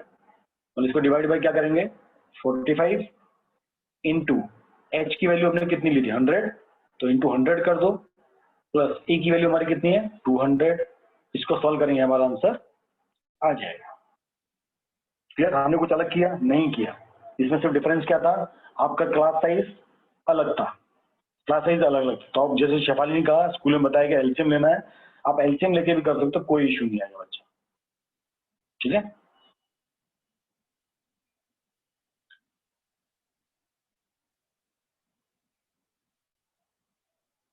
आगे चल सकते हैं। अभी आपको कुछ क्वेश्चन देखो ऐसे भी आएंगे, ये क्वेश्चन आपको मेरे को समझाना जरूरी है, तो इस क्वेश्चन को हम कर लेंगे एक्चुअल में। ठीक है, जहां पर हमको कुछ क्वेश्चन में कैसा होगा, आपको ऐसे एफ का वैल्यू गायब कर देंगे, कई बार को कैसा होगा ऐसी दो वैल्यू गायब कर देंगे, ये भी आने वाले क्वेश्चन है, ये भी आपको मैं सिखाऊंगा। ठीक है, तीनों मेथड में किसी को डाउट हो तो बता दो। Yes, any doubt in these 3 methods. तो एक्सरसाइज 14.1 एनसीईआरटी का एक्सरसाइज 14.1 आपका होमवर्क है। ये सारे क्वेश्चंस मैंने उसी लेवल पे आपको कराए हैं, इक्का दुक्का क्वेश्चन जो आपको नहीं आए, क्यू ई आर नंबर, हाँ अभी वो रिवीजन होगा ना, इससे पहले मैं आपको वाइंड अप कर रहा हूँ ना, इसलिए बोल रहा हूँ। ठीक है, तो हम स्टेट में आज इतना ही पढ़ेंगे। हमने आज मीन पढ़ा, मीन में हमने तीनों मेथड सॉल्व करना सीखे, तो एक्सरसाइज 14.1 इसी के ऊपर बेस्ड है। बुकलेट बेटा सेम क्वेश्चन है, एनसीईआरटी के क्वेश्चन सेम बुकलेट में है, मैं उनको भी कराऊंगा, पहले आपको हम बेसिक आइडिया दे दो स्टेट होता क्या। तो जब एक बार बुकलेट पढ़ लेंगे, एनसीईआरटी बुक पढ़ लेंगे, आपको क्वेश्चन ना कर पाओगे, उसमें जो अलग से एक्स्ट्रा क्वेश्चन है वो आपको करवा दूंगा मैं। ठीक है, चलो मैं इसको थोड़ा एनसीईआरटी फिनिश कर, एनसीईआरटी लेवल पे इसको कराना चाहता हूँ पहले, तो ये बोर्ड में एनसीईआरटी लेवल ही आता है इसमें, खासकर स्टेट चैप्टर में। ठीक है, तो एक्सरसाइज 14.1 आपका होमवर्क है सबका। ठीक है, अभी आप लोग एक बार सब फटाफट अटेंडेंस दे दो जो लोग अभी प्रेजेंट हो। उसके बाद हम लोग अभी क्या करेंगे, रियल नंबर का जो हमारा 1.4 जो लास्ट वाला पोर्शन बचा था, डेसिमल, टर्मिनेटिंग, नॉन टर्मिनेटिंग, उसको पढ़ेंगे। और उसके बाद हम लोग फिर क्वाड्रेटिक में आपके जो भी डाउट्स हैं, मैं आपको एक सब वापस फिर से कंसेप्ट समझाऊंगा सारे, क्वाड्रेटिक फॉर्मूला कैसे होता है, फैक्टराइजेशन कैसे होता है, आपके जो भी उसके डाउट्स हैं मैं वो सारे डाउट्स आपके लूंगा फिर से।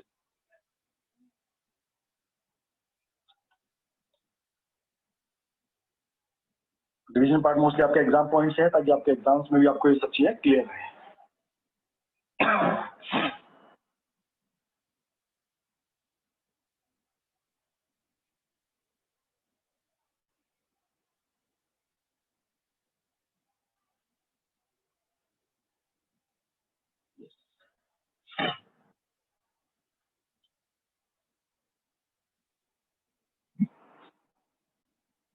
सबका अटेंडेंस हो गया? ओ भाई अजीत अंगूठे Kuber, thank you very much for the अंगूठास। ऋषभ उसको परमिशन है, जब चैप्टर खत्म हो जाता है तो ही कैन डू इट। शांति शांति ऋषभ शांति, उसको हमारी परमिशन अंगूठा देने की, वो हमारा एकलव्य है। ठीक है, हो गया सबका अटेंडेंस? चलिए, हमने इंग्लिश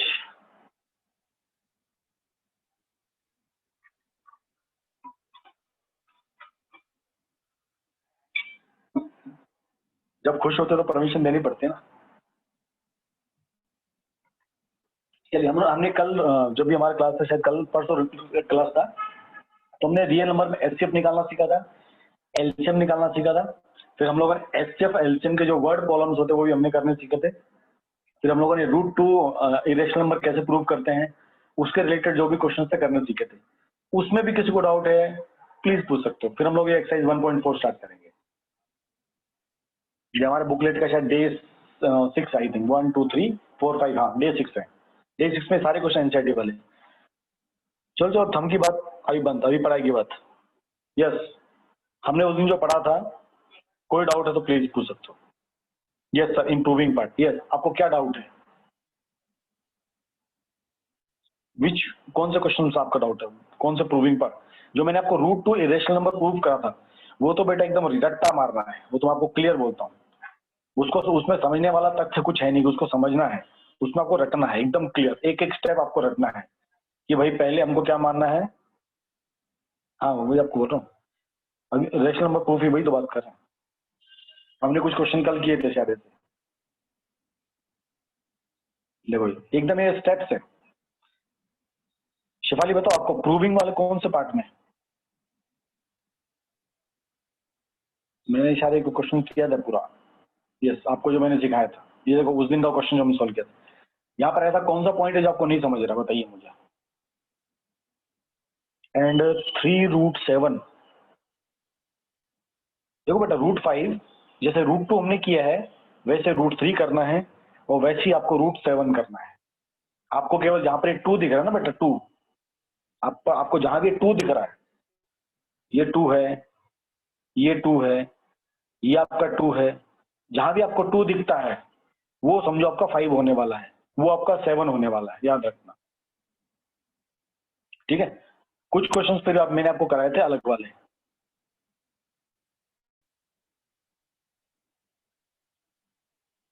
मैंने आपको कुछ कल अलग क्वेश्चंस भी समझाए थे, ये वाले।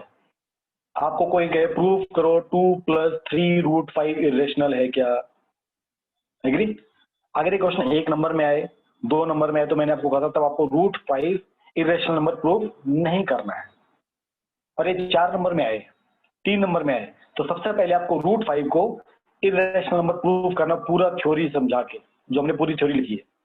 ठीक है, आपको सब समझाता हूँ। ठीक है, अगर आपको क्वेश्चन ये पूछा जाए prove that 2 + 3√5 is a irrational number, तो पहले हम क्या एज्यूम करेंगे, भाई ये रेशनल नंबर है। तो अगर रेशनल नंबर होगा तो फॉर्म कैसी होगी, a/b या p/q, आप जो लेना चाहे ले सकते हो। अगर ये नंबर रेशनल नंबर होगा, हमने इसको माना है, वी एज्यूम, हमने इसको एज्यूम किया है, this is a rational number a/b। अब क्या करेंगे, √5 LHS में रखो, बाकी सबको RHS में ले आओ। तो पहले 2 वहां जाएगा, शिफ्ट होगा, तो कैसा बन जाएगा, ऐसा -2, एलसीएम लेंगे तो b a - 2b। अब ये 3 भी नीचे आएगा b के पास, तो √5 = a - 2b/3b।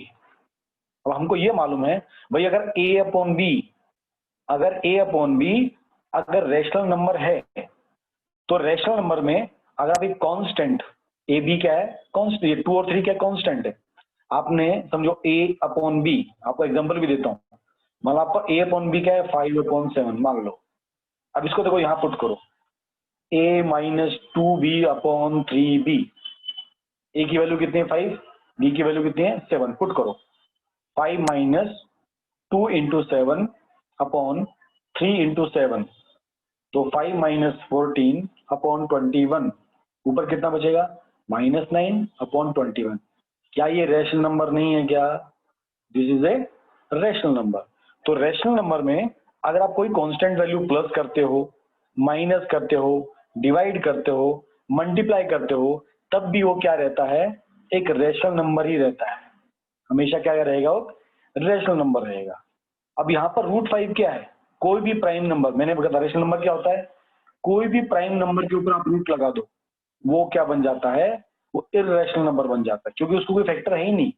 प्राइम नंबर मतलब जिसके कोई भी फैक्टर्स नहीं होते, वन फैक्टर है, उसका कोई और फैक्टर है ही नहीं, तो जब रूट से बाहर ही नहीं आ सकता, जब रूट से बाहर नहीं आएगा तो क्या बना रहेगा, इर्रेशनल नंबर बना रहेगा। अब यहाँ पर ये नंबर क्या है, इर्रेशनल नंबर है, यहाँ पर ये क्या है, रेशनल नंबर है। दोनों इक्वल हो सकते हैं, कभी नहीं हो सकते। तो हमने जो एजम्पशन किया था, आवर एजम्पशन इज रॉन्ग। इसका मतलब ये क्या है, ये इर्रेशनल नंबर है। तो यहां से हमको क्या मिला, रेशनल नंबर, जैसे 2 + 3√5 है ना, तो 2 क्या है, रेशनल नंबर है, प्लस 3 भी एक रेशनल नंबर है, √5 का एक इर्रेशनल नंबर है। तो कभी इर्रेशनल नंबर में एक रेशनल नंबर को मल्टीप्लाई करोगे तब भी हमेशा इरेशनल रहेगा, और इरेशनल में कुछ प्लस रेशनल नंबर भी करोगे तब भी वो क्या रहेगा, इरेशनल ही रहेगा। ये तो कंप्लीट नंबर आपका क्या बन गया, दैट इज इरेशनल नंबर, याद रखना। इसलिए कभी 2 + √2 तो कभी ये 4 नहीं होता। क्यों नहीं होता भाई, 2 अलग है, √2 अलग है। 2 क्या है, रेशनल नंबर है, √2 क्या है, इरेशनल नंबर है। तो कभी भी रेशनल नंबर और इरेशनल नंबर प्लस कभी भी नहीं होते, वो एज इट इज लिखे जाते हैं। वो क्या करता है, 2 को भी, कंप्लीट को क्या बना देता है, वो इरेशनल नंबर बना देता है। मैंने वही कहा शिवाली बेटा, अगर ये क्वेश्चन, सेम क्वेश्चन अगर एक नंबर में पूछा जाए, 2 नंबर में पूछा जाए, हाँ एक बार आपके इसके बाद टीचर से बात कर लेना कि टीचर, अगर आपके स्कूल के एग्जाम की बात कर रहा हूँ, अगर टीचर आपको स्कूल के एग्जाम में बोलता है कि भाई 2 नंबर के लिए भी √5 को पूरा प्रूफ करना है, और क्योंकि √5 का प्रूफ देखो बड़ा होता है, आप करोगे नॉर्मली आपका पूरा एग्जाम का जो शीट होता है 1 पेज पूरा भर जाएगा। एक शीट जब पूरा पेज भर जाता है, इसका मतलब क्वेश्चन 2 नंबर का हो नहीं सकता है, क्योंकि आपको ये पार्ट भी प्रूफ करना। देखो इसलिए 1 और 2 नंबर में मैक्सिमम ये पार्ट आपको करना चाहिए। जब क्वेश्चन 3 और 4 नंबर में पूछा जाता है तब आपको √5 अलग से प्रूफ करना चाहिए। हाँ जी क्लियर। ऋषभ आपका डाउट क्लियर हुआ, आपने जो पूछा था? ऋषभ प्रजापति, हम अभी तो आपको कहा ना बच्चा। और कोई डाउट इससे पहले, फिर हम टर्मिनेटिंग नॉन टर्मिनेटिंग समझने की कोशिश करेंगे। है कोई डाउट किसी को? चले आगे।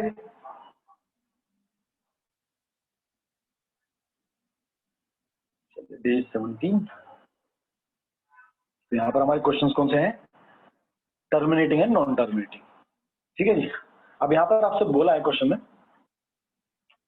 Without actually performing division lemma please explain what is that. आपके कोर्स से बाहर हो गया डिविजन लेमा, तो उसको समझने की जरूरत नहीं। सिंपल आपका क्या है, A = BQ + R। इसको क्या कहते हैं, यूक्लिड डिवीजन लेमा। यूक्लिड मतलब साइंटिस्ट का नाम, डिवीजन मतलब ये क्या होता है, डिविडेंड। ए को क्या कहते हैं, डिविडेंड। बी को क्या कहते हैं, डिवाइजर। क्यू मतलब क्वोशंट, आर मतलब रिमाइंडर। तो यूक्लिड ने इसको स्टेटमेंट को यूज किया, कहाँ यूज किया, HCF निकालने में यूज किया। तो लेमा बोलते हैं, अगर किसी स्टेटमेंट को आप कुछ और प्रूफ करने के लिए यूज करो, उसको क्या बोलते हैं, Euclid division lemma. So how is proving of these rational number going to help us? बेटा ये कैलकुलेशंस में काम आता है आपका, जब आप इंजीनियरिंग में कैलकुलेशन करोगे तब आपको काम आता है। तो हमको नंबर को जानने का मौका मिलता है ना, कि नंबर्स किस टाइप के होते हैं, रेशनल नंबर क्या होते हैं, रेशनल नंबर्स कैसे होते हैं। जिस पाई का वैल्यू है, कांस्टेंट वैल्यू, उसको कई बार सॉल्व करने में ये रेशनल नंबर हेल्प करते हैं। ठीक है। अब देखिए first question, without actually performing the long division state whether the rational number are terminating and non terminating. हम लोगों ने पढ़ा है, जैसे मैं 5 को 2 से डिवाइड करता हूं तो क्या आता है, 2.5। इसका मतलब क्या है, ये क्या है, टर्मिनेटिंग है। टर्मिनेटिंग क्यों कहते हैं भाई, जब मैंने इसको डिवाइड करना स्टार्ट किया 5 को 2 से, ये कहीं पर जाके मेरा रिमाइंडर कितना आ गया, 0। तो जब आप डिवाइड करते हो और आपका रिमाइंडर 0 आ जाता है, इसका मतलब वो नंबर कैसे हैं, वो टर्मिनेटिंग नंबर है। सिंपल रूल याद रखो, रिमाइंडर अगर 0 है तो क्या है, टर्मिनेटिंग है। और रिमाइंडर अगर 0 नहीं है, अगर आपका रिमाइंडर 0 नहीं है, तो वो क्या होगा, वो वैल्यू बार बार चेंज होती रहेगी, बदलती रहेगी, रिपीट होती रहेगी, है ना। या तो वैल्यू बार बार चेंज होगी या वैल्यू बार बार रिपीट होगी। जैसे आप 10 को 3 से डिवाइड करो तो 3.3333 करते जाओगे, इन्फिनिटी लिखते जाओगे तब भी 3 रहेगा। क्यों 3 रहेगा, ऐसे रहेगा, 3 3 9, कितना बच गया, 1, पॉइंट लगा दिया, 0 कैरी होता है। अब जब भी आप माइनस करोगे तो 1 ही बचने वाला है। तो इस तरह की चीज को क्या कहते हैं, नॉन टर्मिनेटिंग, जहां पर आर का वैल्यू 0 नहीं होता है। आर का वैल्यू देखो माइनस तो कभी नहीं होता है, रिमाइंडर कभी माइनस होना, रिमाइंडर माइनस होता है, रिमाइंडर कभी माइनस नहीं होता। तो कोई चीज या तो माइनस हो सकती है, या 0 हो सकती है, या 1 हो, या मतलब पॉजिटिव हो सकती है, तो नेगेटिव हो सकती है, या 0 हो सकती है, या पॉजिटिव हो सकती है। नेगेटिव तो वैसे भी कभी नहीं होती, तो 0 होगी तो क्या हो गया, टर्मिनेटिंग हो गया। और प्लस होगी तो क्या हो गया, नॉन टर्मिनेटिंग हो गया। सिंपल सी बात है, नॉन टर्मिनेटिंग। लॉजिक समझ में आया सबको? ये टर्मिनेटिंग नॉन टर्मिनेटिंग क्या चीज होती है, ठीक है। अब इसने कहा अब भैया डिवाइड नहीं करना, आपको बिना डिवाइड के बताना है कि ये भैया टर्मिनेटिंग होगा या नॉन टर्मिनेटिंग होगा। तो कल हमने एक चीज समझी थी, कल मैंने आप लोगों को एक चीज बताई थी। क्या बताई थी? जैसे 6 की पावर n है, इसके n डिजिट में n की वैल्यू कुछ भी हो, 1 हो, 2 हो, 4 हो, 5 हो, 100,000 कुछ भी हो, अगर इसके n डिजिट में 0 अगर आए तो क्या कंडीशन होती है? It should be factor of 2 and 5। ये दोनों का फैक्टर होना चाहिए। आप 6 किस किस का फैक्टर है? ये 2 और 3 का फैक्टर है। ये किसका फैक्टर है? 2 और 3 का। तो यहाँ 2 तो है बट 5 का फैक्टर नहीं है। इसका मतलब इसके एंड डिजिट में कभी भी 0 नहीं आता। ये हमने कल पढ़ा था। अब उसी तरह अगर किसी नंबर को हमको टर्मिनेटिंग बताना है, क्या बताना है? टर्मिनेटिंग या नॉन टर्मिनेटिंग बताना है, तो उसकी 3 कंडीशन होती है। कंडीशन याद रख लो। फर्स्ट कंडीशन, ये केवल डिनोमिनेटर की बात हो रही है, न्यूमिनेटर में कुछ भी हो, उससे फर्क नहीं पड़ता। डिनोमिनेटर, जो आपका डिनोमिनेटर होता है, न्यूमिनेटर अपॉन डिनोमिनेटर, आपका जो डिनोमिनेटर नीचे वाला जो पार्ट होता है वो फैक्टर ऑफ 2 होना चाहिए। फैक्टर ऑफ 2 फर्स्ट कंडीशन, कि नीचे जो भी नंबर है उसमें से फैक्टर ऑफ 2 पक्का होना चाहिए। सेकंड कंडीशन, फैक्टर ऑफ 5 भी होना चाहिए। 2 भी अकेला हो तो भी चलेगा, 5 अकेला हो तो भी चलेगा। थर्ड चीज, फैक्टर ऑफ बोथ 2 एंड 5। इसको आप ऐसे लिख सकते हो। फर्स्ट कंडीशन फैक्टर ऑफ 2 और 5, और हमने यूज कर लिया। सेकंड फैक्टर ऑफ, यहां पर प्रोबेबिलिटी आ गया ना, 2 एंड 5। ये दोनों कंडीशन एप्लीकेबल है। केवल नीचे 2 हो तब भी टर्मिनेटिंग होगा। केवल नीचे 5 के फैक्टर, 5 की पावर कोई भी चलेगी, पावर कुछ भी हो, 2 की पावर 10 हो, 2 की पावर 1 हो, 2 की पावर 3, कुछ भी हो, उससे फर्क नहीं पड़ता। फैक्टर ऑफ 2 होना चाहिए, फैक्टर ऑफ 5 होना चाहिए। दोनों के फैक्टर हुए तो भी चलेंगे, बट इसके अलावा अगर कुछ भी हुआ, इसके अलावा अगर कुछ भी हुआ, कुछ भी हुआ मतलब प्राइम नंबर, जैसे प्राइम नंबर कौन सा है? 7, 11, 13, 17, 2 और 5 क्या है? प्राइम नंबर है। तो 2 और 5 जो प्राइम नंबर है, तो सिंपल आप और भी याद कर सकते हो। बट डिनोमिनेटर में, कहां पर? डिनोमिनेटर में नीचे 2 ही प्राइम नंबर हो सकते हैं, एक 2 हो सकता है, दूसरा 5। इसके अलावा कुछ नहीं होना चाहिए, इसके अलावा कुछ नहीं होना चाहिए। अगर कुछ हो गया, समझो 2 भी है और 5 भी है, बट कोई दूसरा तीसरा आ गया, पति पत्नी और वो भी आ गया, इसका मतलब वो नॉन टर्मिनेटिंग बन जाएगा। हमेशा याद रखना, मियाँ बीवी के बीच में कोई नहीं आना चाहिए। 2 भी चलेगा, 5 भी चलेगा, दोनों भी चलेंगे, बट तीसरा व्यक्ति नहीं चाहिए बीच में। तीसरा व्यक्ति आ गया तो वो क्या बन जाएगा? Non terminating. कोई डाउट, कोई शक? तेरी पिटाई होगी शेफाली। मैं प्राइम नंबर यहाँ क्या लिखा मैंने? जो 4 होता है वो 2 का फैक्टर होता ही नहीं होता है।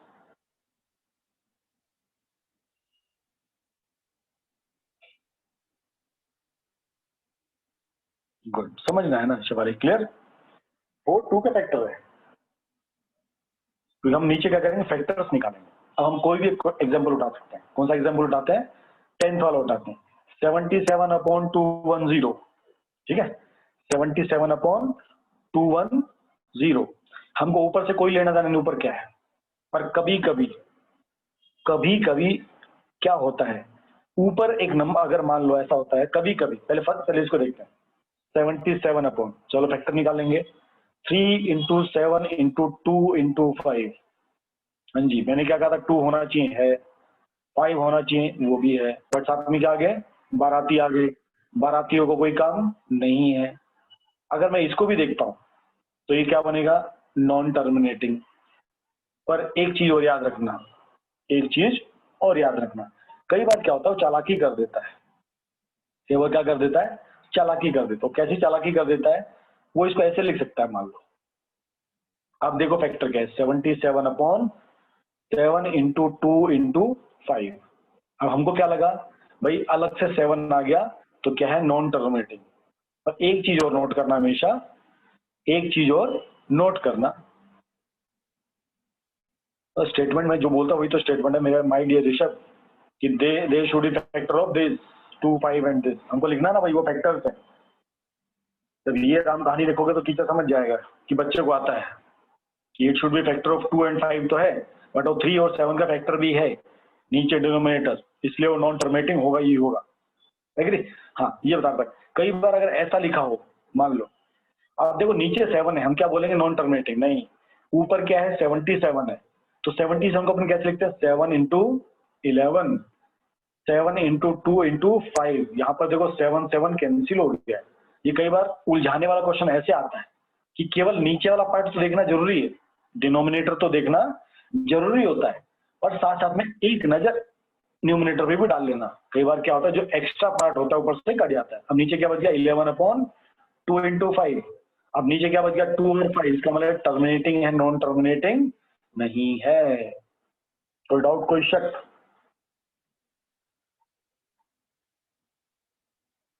एग्री? 3√7, हाँ जी तनीश, 3√7 मतलब ये टर्मिनेट नॉन टर्मिनेट वो पूछ रहे हो ना? ओके, 3√7 मतलब सेम ऐसी a/b, नीचे ले आओ 3 को, √7 equal to a/3b। Okay, 1 minute को मैं 1 मिनट का होल्ड लेता हूँ, है ना, मैं थोड़ा सा गया, 1 मिनट को बस।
Yes, I am back. अरे ऋषभ, हमारी बात सुना कर भाई, हमने बोला 1 मिनट ब्रेक लो, हमको पानी वानी पीना भी होता है। तुम तो घर बैठे बैठे समोसे चाय पकौड़ी मम्मी तुम्हारे लिए सब बना के रखती है ना, हमारा भी तो ध्यान रखा होगा थोड़ा।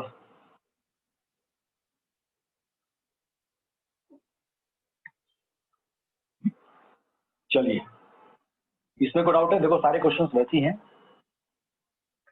आपको नीचे से वही चेक करना है। नहीं नहीं, हो गया अभी, थैंक यू वेरी मच। ठीक है, हमको नीचे से वही चेक करना है कि नीचे फैक्टर क्या है। अभी सेकंड पार्ट में उसने क्या पूछा है, जो सेकंड क्वेश्चन है, ये सब क्वेश्चन आपके मैं पहले के लिए बोलता हूँ, आपके क्वेश्चन किसमें है, हमारी बुकलेट में दिए हुए हैं, डे 6 वही है। सेकंड क्वेश्चन उसने बोला राइट द डेसिमल एक्सपेंशंस। आपको जो फर्स्ट क्वेश्चन में जो भी आपको टर्मिनेटिंग मिलेंगे, अब उसको क्या करना है, डेसिमल एक्सपेंशन में लिखना है। ठीक है, अब डेसिमल एक्सपेंशन में कैसे लिखना है वो सिखाता हूँ अभी। तो इसमें से हम कोई एक नंबर पिकअप कर लेते हैं, कौन सा, 11 पिकअप कर लेते हैं। 23/2 की पावर 3 एंड 5 की पावर 2। 23/2 की पावर 3 इंटू 5 की पावर 2। तो अगर आपको विदाउट डिवीजन, अगर आपको उसको डेसिमल फॉर्म में लिखना है तो क्या करना होता है, नीचे जो भी आपके टू, देखो यहाँ पर नीचे कोई और फैक्टर नहीं है, 2 के फैक्टर है यस, 5 के फैक्टर हैं यस। अब आपको क्या करना है, दोनों की आपको पावर सेम करनी होती है, याद रखना हमेशा। नीचे आपको टर्मिनेटिंग करते समय, आपको एक एग्जांपल और देता हूं, मान लो 7/2 है, सिर्फ एग्जांपल समझा रहा हूँ, 7/2 है। आपको इसको विदाउट डिवाइड किए हुए आपको क्या करना है, इसको डेसिमल फॉर्म में कन्वर्ट करना है, ठीक है। तो क्या कहते हैं, नीचे 2 और 5 दोनों डेसिमल कन्वर्ट करने के लिए नीचे 2 भी होना चाहिए और 5 भी होना चाहिए। अब नीचे 5 है क्या, नहीं है, तो मैंने क्या किया, ऊपर 5 से मल्टीप्लाई किया, नीचे भी मैंने 5 से मल्टीप्लाई किया, ठीक है। मैंने क्या किया, ऊपर 5 से मल्टीप्लीकेशन, एक मिनट को स्क्रीन थोड़ा हैंग हो गया, 1 second just.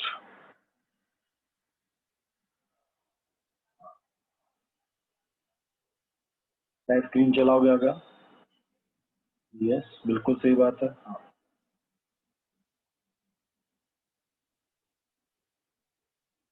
Screen sharing,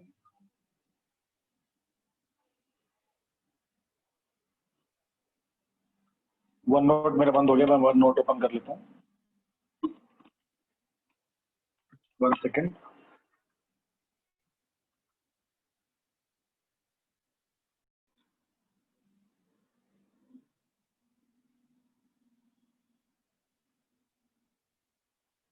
yes, तो मैं कहता हूँ जैसे नीचे 7/2 है, तो नीचे क्या केवल 2 है, ठीक है, तो मुझे नीचे 5 चाहिए होता है, तो इंटू 5/5। अब देखो नीचे 2 का फैक्टर भी है और 5 का फैक्टर भी है, दोनों की पावर सेम है, यही हमको हर क्वेश्चन में करना होता है। ऊपर क्या बन गया 35, नीचे क्या बन गया 10, 35/10 डेसिमल 1 लग जाएगा। अगर ऐसा दिया हो 7/5, फिर क्या करना है, तो नीचे 5 है, क्या नहीं है, 2 नहीं है, तो इंटू 2/2। अब भी क्या हो गया 14/10, क्या बन गया 1.4। ऐसी और एक दो एग्जाम्पल और, 7/, फिर से स्क्रीन स्टॉप हो गया,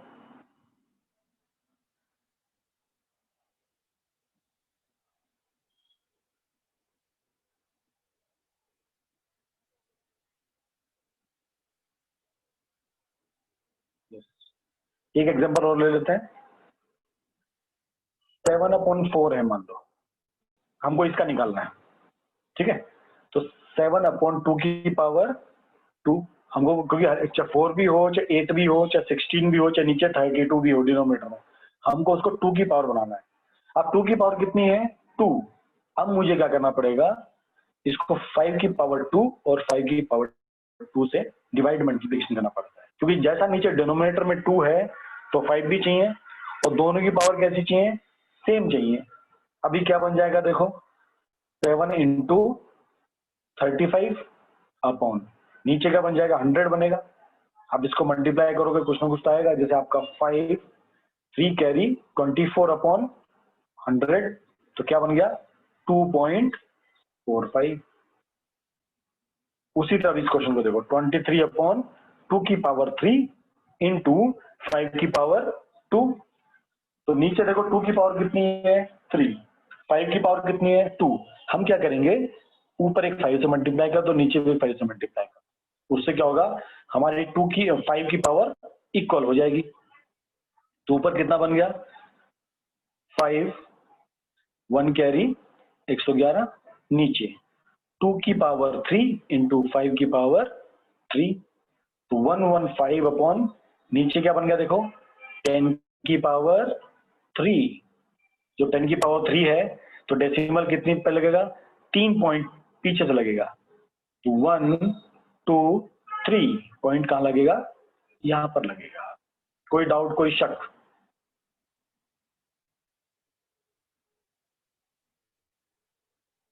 कोई डाउट, कोई शक इसमें, इस पार्ट को समझने में?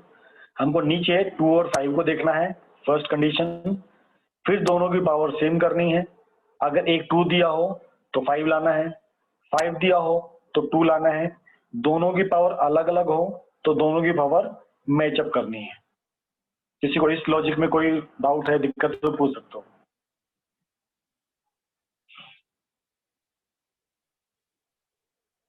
एक एग्जांपल ये भी ले लेते हैं, 15/1600। ठीक है, 15/1600। एक दो एग्जांपल लेंगे तो अपने को समझना बहुत इजी रहता है। 15/1600 फैक्टर्स निकालते हैं। ऊपर फैक्टर क्या होंगे? 3 इंटू 5। नीचे फैक्टर क्या होंगे?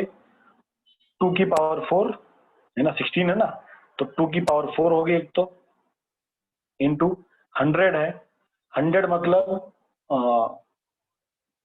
2 की पावर 2 एंड 5 की पावर 2, ऐसी होगा। देखो कुछ आप करके देखना, है ना। 16 को अपन कैसे लिख सकते हैं?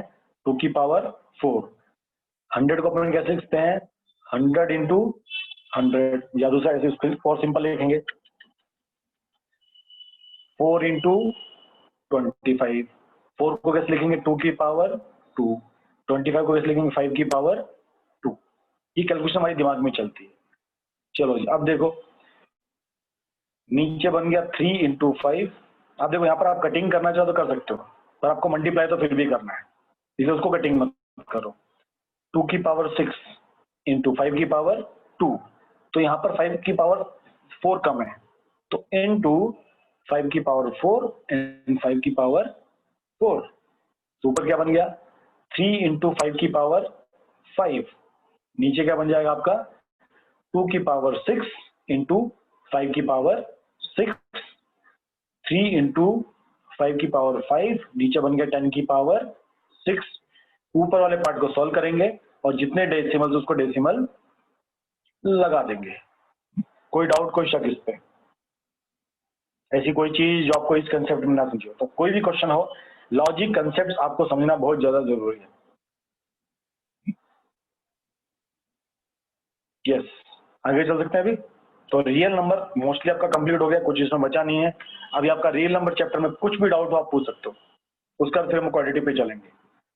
Any doubt in real numbers? Any doubt in real numbers?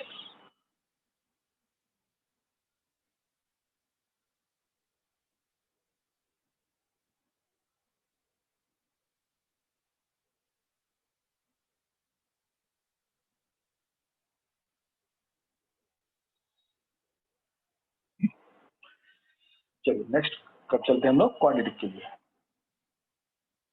Yes, quadratic में आपको क्या समझना आप बता सकते हो मुझे?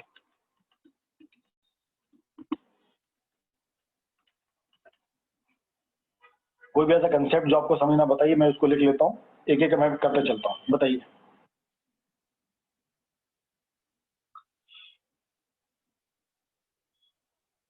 ax² + bx + c = 0, इसको कहते हैं क्वाड्रेटिक इक्वेशन। मकसद क्या है? आपको रूट्स निकालने हैं। रूट्स मतलब सॉल्यूशंस, मतलब आपको आंसर्स निकालने हैं। कैसे आंसर निकालने हैं? एक्स की ऐसी वैल्यू निकालनी है जो पूरे इक्वेशन की क्या बना दे? 0 बना दे। ठीक है, फर्स्ट आपका होता है फैक्टराइजेशन मेथड। सेकंड आपको सिखाया था कंप्लीटिंग द स्क्वायर मेथड, ये मेथड आपको हटा दिया गया है, और ये मेथड 11th-12th में भी नहीं आता है, इसलिए उसको पढ़ाने का नीड नहीं है। थर्ड आपका आता है क्वाड्रेटिक फॉर्मूला, जिसको हम श्रीधर आचार्य फॉर्मूला भी कहते हैं। फिर आपको क्वेश्चन कैसे आते हैं? वो के का वैल्यू निकालना, डी का वैल्यू निकालना, डी को बोलते हैं डिस्क्रिमिनेंट। ठीक है, फाइंडिंग वैल्यू ऑफ के हैविंग 2 = 0। यस, समझ गया मैं क्वेश्चन। ठीक है, तो ये आपका क्या है? क्वाड्रेटिक फॉर्मूला है, इसको क्या बोलते हैं? क्वाड्रेटिक इक्वेशन बोलते हैं। ठीक है, तो फर्स्ट फैक्टराइजेशन मेथड तो लगभग सबको आता है। क्या किसी को फैक्टराइजेशन मेथड में डाउट है? हमने वो जो पॉलिनोमियल चैप्टर पढ़ा था उसमें बस =0 नहीं होता, बाकी सब कुछ सेम होता है। मिडिल टर्म स्प्लिटिंग या फैक्टराइजेशन, ये दोनों मेथड सेम होता है, इसमें कोई अंतर नहीं होता। जो आपका मिडिल टर्म स्प्लिटिंग है, जो फैक्टराइजेशन मेथड, इसमें किसी को डाउट है? यस, आई होप ये सबको क्लियर, क्योंकि हम ये कई बार पढ़ चुके हैं। तो हम मेष की अभी क्वाड्रेटिक फॉर्मूला ज्यादा पढ़ेंगे कि क्वाड्रेटिक फॉर्मूला को यूज कैसे करना है, डिस्क्रिमिनेंट क्या होता है जो हम डी का वैल्यू निकालते हैं, एंड फोर्थ जो है के के वैल्यूज वाले क्वेश्चन होते हैं। ठीक है, चलो जी, क्वाड्रेटिक फॉर्मूला ऐसे लिखा जाता है, x equal to minus b plus minus under root b square minus 4ac upon 2a। ये फॉर्मूला याद रखना है, ये बी स्क्वायर भूलना मत, रूट में केवल 4ac नहीं होता, बी स्क्वायर भी होता है, याद रखना। ठीक है, अब इसको कभी कभी डी भी कहते हैं, डी मतलब डिस्क्रिमिनेंट, डिस्क्रिमिनेंट इसको कहते हैं बी स्क्वायर माइनस 4ac। ये हमेशा याद रखना, डिस्क्रिमिनेंट क्या होता है, बी स्क्वायर माइनस 4ac। कभी भी क्वेश्चन सॉल्व करने से पहले हमें डी का अगर वैल्यू निकाल लें तो हमको समझना बहुत इजी होता है कि इसके रूट्स कैसे आएंगे। तो रूट्स की 3 वैरायटी होती है। ठीक है, रूट्स की 3 वैरायटी होती है। तो जैसे डी है, डी कोई न्यूमेरिकल वैल्यू होगी, है ना। डी क्या है, आप सोल्व करोगे बी स्क्वायर माइनस 4ac, तो value can be positive also, value can be minus 0 also, and value can be positive also. 3 condition आती हैं, डी की वैल्यू 0 भी हो सकती है, डी की वैल्यू प्लस भी हो सकती है, डी की वैल्यू माइनस भी हो सकती है।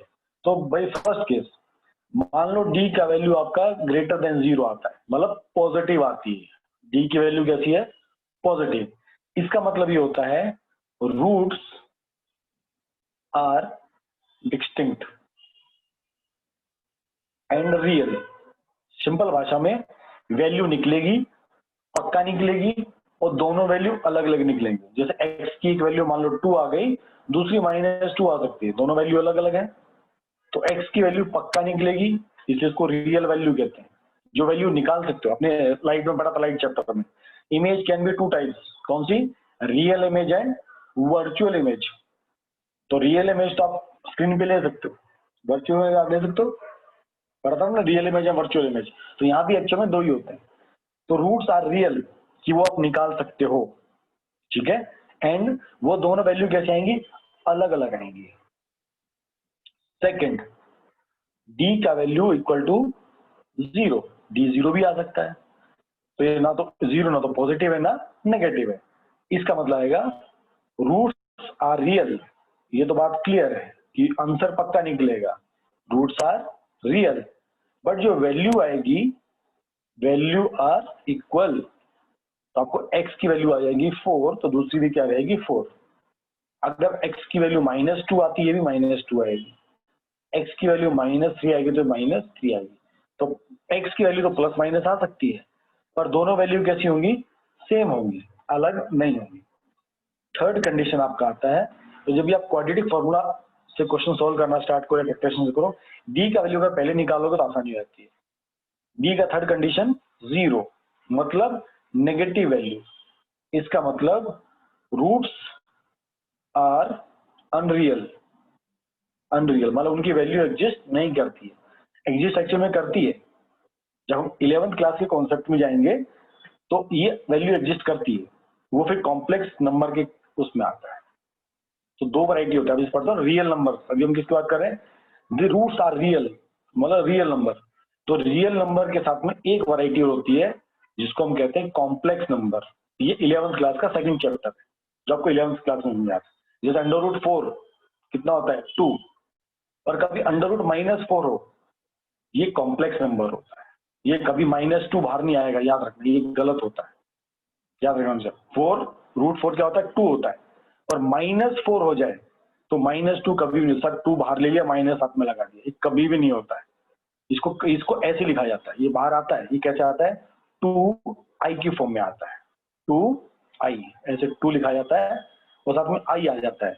ये i बताता है, i कहते हैं इसको इमेजिनरी वैल्यू, इमेजिनरी वैल्यू। और ये आप 11th क्लास में पढ़ोगे, yes these are imaginary numbers, और आप 11th क्लास में पढ़ोगे। यहाँ तक किसको डाउट, ये इस कंसेप्ट तक, डी कैसे निकालते हैं, डी की वैल्यू क्या होती है, प्लस माइनस क्या रहता है।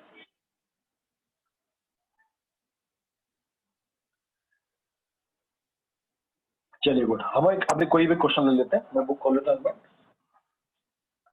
कोई अगर आपका कोई स्पेसिफिक क्वेश्चन भी हो बुकलेट से, day 1 day 2 day 3 quantity question का, आप मेरे को बता सकते हो, मैं उसके भी करा सकता हूँ। और कंसेप्ट करा तो वो इम्पोर्टेंट है, पेज नंबर 33 से 40।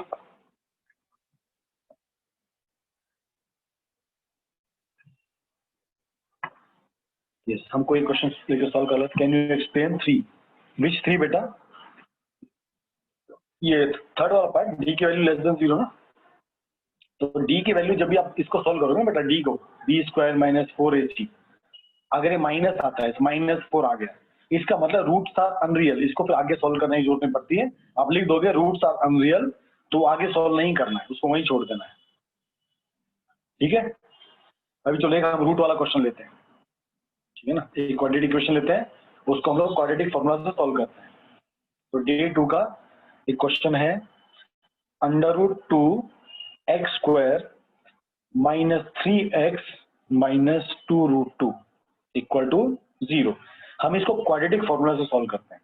ठीक है, अब मेरा a का वैल्यू क्या हो गया, √2, b का वैल्यू क्या है -3, एंड c का वैल्यू क्या है -2√2। ये हमारी वैल्यूज हैं। ठीक है, अभी हम क्या करते हैं, पहले d का वैल्यू निकालते हैं। d से हमको क्या पता लगा भाई, रूट्स कैसे होंगे। तो d की वैल्यू क्या होती है, b² -4ac, b की वैल्यू कितनी -3 का स्क्वायर -4, a की वैल्यू कितनी है √2, c का वैल्यू कितना -2√2। चलिए, -3 का स्क्वायर कितना होता है 9, देखो यहाँ पर माइनस और यहाँ भी माइनस है, तो क्या बन जाएगा प्लस, तो प्लस बन गया। 4 × 2 8, तो इसका 4 × 2 लिख सकते हो, इंटू √2 × √2 ऐसे लिख सकते हो। तो 9 + 4 2 8, 8 × 2 16, तो कितना बन गया 25, 4 2 8 × 2 16। ठीक है, तो d का वैल्यू कितना आ गया 25, मतलब इट इज ग्रेटर देन 0। इसका मतलब roots will be real and distinct, दो रूट निकलेंगे और दोनों कैसे होंगे, अलग अलग होंगे। अब फॉर्मूला यूज करते हैं, x = -b, तो माइनस, अब b का वैल्यू कितना -3, डायरेक्ट पुट करते हैं, पहले फॉर्मूला लिख देता हूँ, -b plus minus under root, जो b² -4ac है उसका d डायरेक्ट लिख सकते हो, उसमें कोई नुकसान नहीं है, ये भी आपका फॉर्मूला होता है। आप b² -4ac लिखोगे वो भी करेक्ट है, आप केवल d लिखोगे वो भी करेक्ट होता है। जो वैल्यू पुट करें -3 प्लस माइनस d की वैल्यू कितनी है 25, √25 अपॉन 2, a की वैल्यू कितनी है √2। चलिए, माइनस माइनस प्लस हो गया, तो 3 + -5 अपॉन 2√2। अब हम एक बार प्लस की वैल्यू लेंगे न्यूमरेटर में, एक बार माइनस की वैल्यू लेंगे। तो x फर्स्ट, 3 + 5 अपॉन 2√2। हमने एक बार क्या किया, प्लस का वैल्यू ले लिया, एक बार माइनस का वैल्यू लेंगे। अब ये क्या बन गया 8 अपॉन 2√2। रूट कभी नीचे नहीं होता, इसलिए हम ऊपर इसको रैशनलाइज करेंगे। पहले तो कट जाएगा, ये 4 बच गया, तो क्या हो गया 4√2 अपॉन, फिर से नीचे 2 आ गया, इसको फिर कट करेंगे 2, तो एक वैल्यू क्या आ गई 2√2। दूसरी वैल्यू निकालेंगे x2, इसे माइनस लेंगे, 3 - 5 अपॉन 2√2, तो -2 अपॉन 2 इंटू √2, इसको फिर से रैशनलाइज करना है, 2 से 2 कैंसिल होगा यहाँ पर, -√2 अपॉन 2, सेकेंड वैल्यू ये आएगी। तो दो वैल्यू आ गई, एक 2√2 आ गई, दूसरी -√2 अपॉन 2 आ गई। दो वैल्यू आई, दोनों अलग अलग है, that can be plus also, that can be minus also. In quadratic equation easier than factorisation. हाँ यस, मेरे को क्वाड्रेटिक इक्वेशन ही पसंद है, फैक्टराइजेशन में इतना उसमें ज्यादा टाइम वेस्ट, उसमें टाइम ज्यादा लगता है, फैक्टर्स निकाल लो, प्लस माइनस करो। इसमें अगर, हाँ ये कब करो, जब आपका कैलकुलेशन अच्छा हो, जब आपको स्क्वायर रूट निकालना आता हो। इसमें गलती होने के चांस होते हैं, इजी है बट गलती होने के चांस काफी होते हैं। ये क्लियर सबको?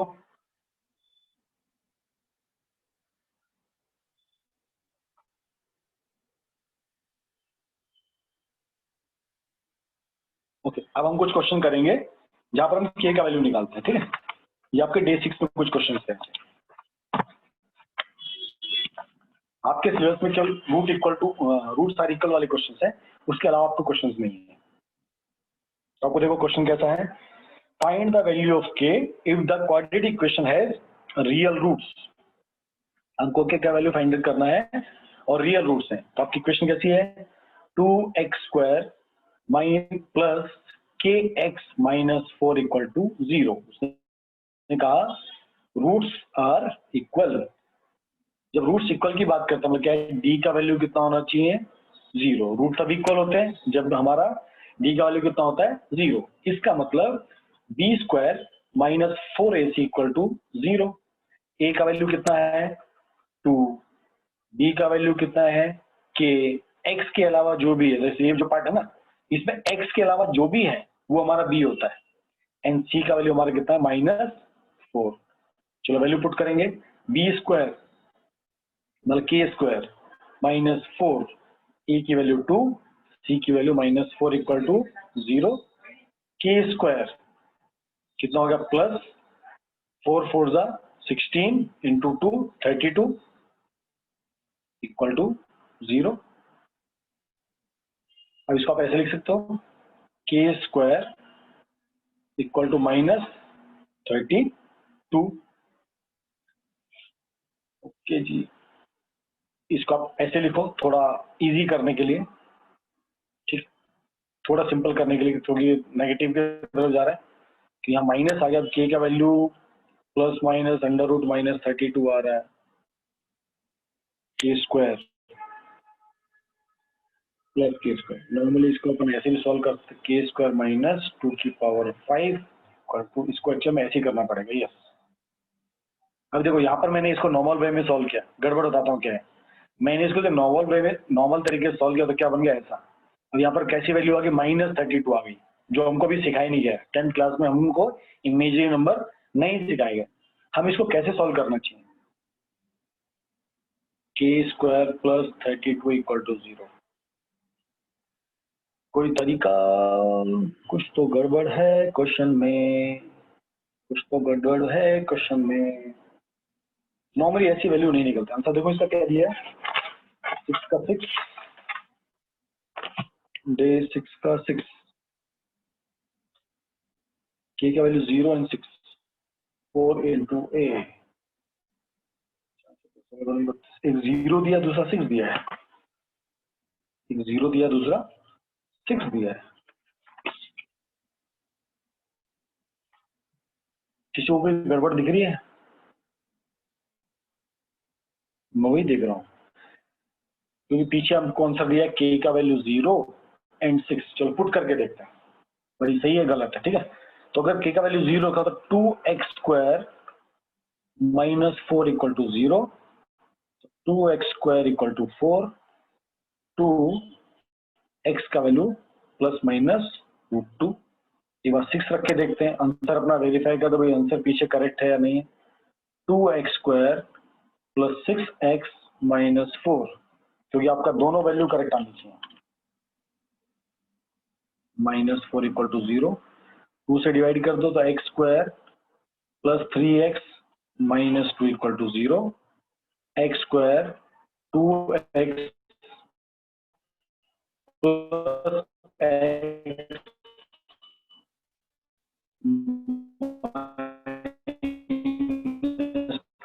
Equal to 0।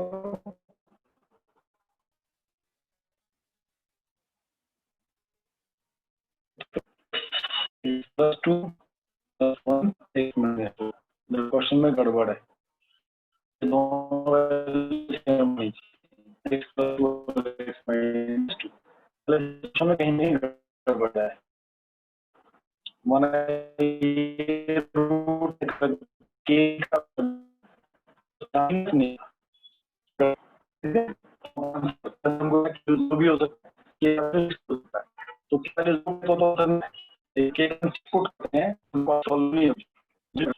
तो अपना आंसर ऐसे चेक कर सकते हो कि आपका वैल्यू ऐसे k का वैल्यू आ रहा है, तो k का वैल्यू -32 आ गया, इमेजिनरी नंबर आ गया, इसका रूट नेट आ गया अभी वापस।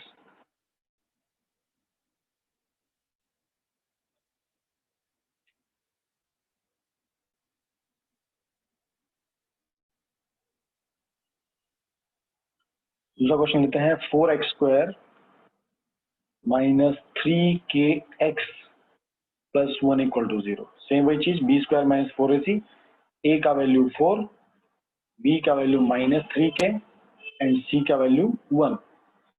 तो b square minus 3k square minus 4 into a into c equal to 0। ये कितना होगा 9k स्क्वायर और ये कितना होगा माइनस 16 इक्वल टू 0। तो 9k equal to 16, k square equal to 16 upon 9। अब रूट लगाते हैं तो plus minus under root 16 upon 9। क्या वैल्यू बाहर आएगी?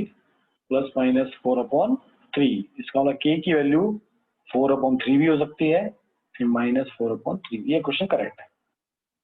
आया समझ में? करना वही है बट सम कैलकुलेशन मिस्टेक नहीं होनी चाहिए। एग्री सब लोग? अभी और कोई क्वेश्चन का आपका वैरायटी क्वाड्रेटिक का कोई भी डाउट हो आप पूछ सकते हो। Any doubt in quadratic please ask.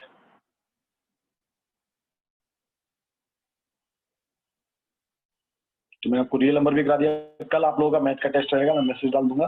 पहले टेस्ट होगा उसके बाद मैं अपनी क्लास रखूंगा। अगर किसी का कोई क्लास हो, मैं आपसे एक बार 2 बजे पूछ लूंगा, किसी का कोई क्लास नहीं है, 1.5 घंटे का टेस्ट रहेगा, उसमें चारों चैप्टर्स आएंगे आपके। तो मैंने आपको प्रोबेबिलिटी का रिवीजन करा दिया, आपको मैंने रियल नंबर भी करा दिया है, आपको मैंने क्वाड्रेटिक का रिवीजन भी करा दिया है। ठीक है, तो लोग आपका पॉलिनोमियल मैंने पहले हफ्ते कराया था, तो चारों चैप्टर्स के आपके एकदम रेडी हो गए। अब स्टेट हम 4 दिन में हमारा सेट भी हो जाएगा। ओके, कोई डाउट, कोई शक किसी को? Any doubt in quadratic till now?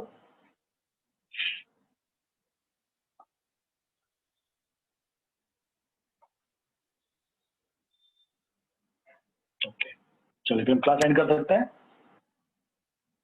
Can we end the class today? 2 घंटे हो गए, वैसे काफी हो गए तुम्हारे लिए।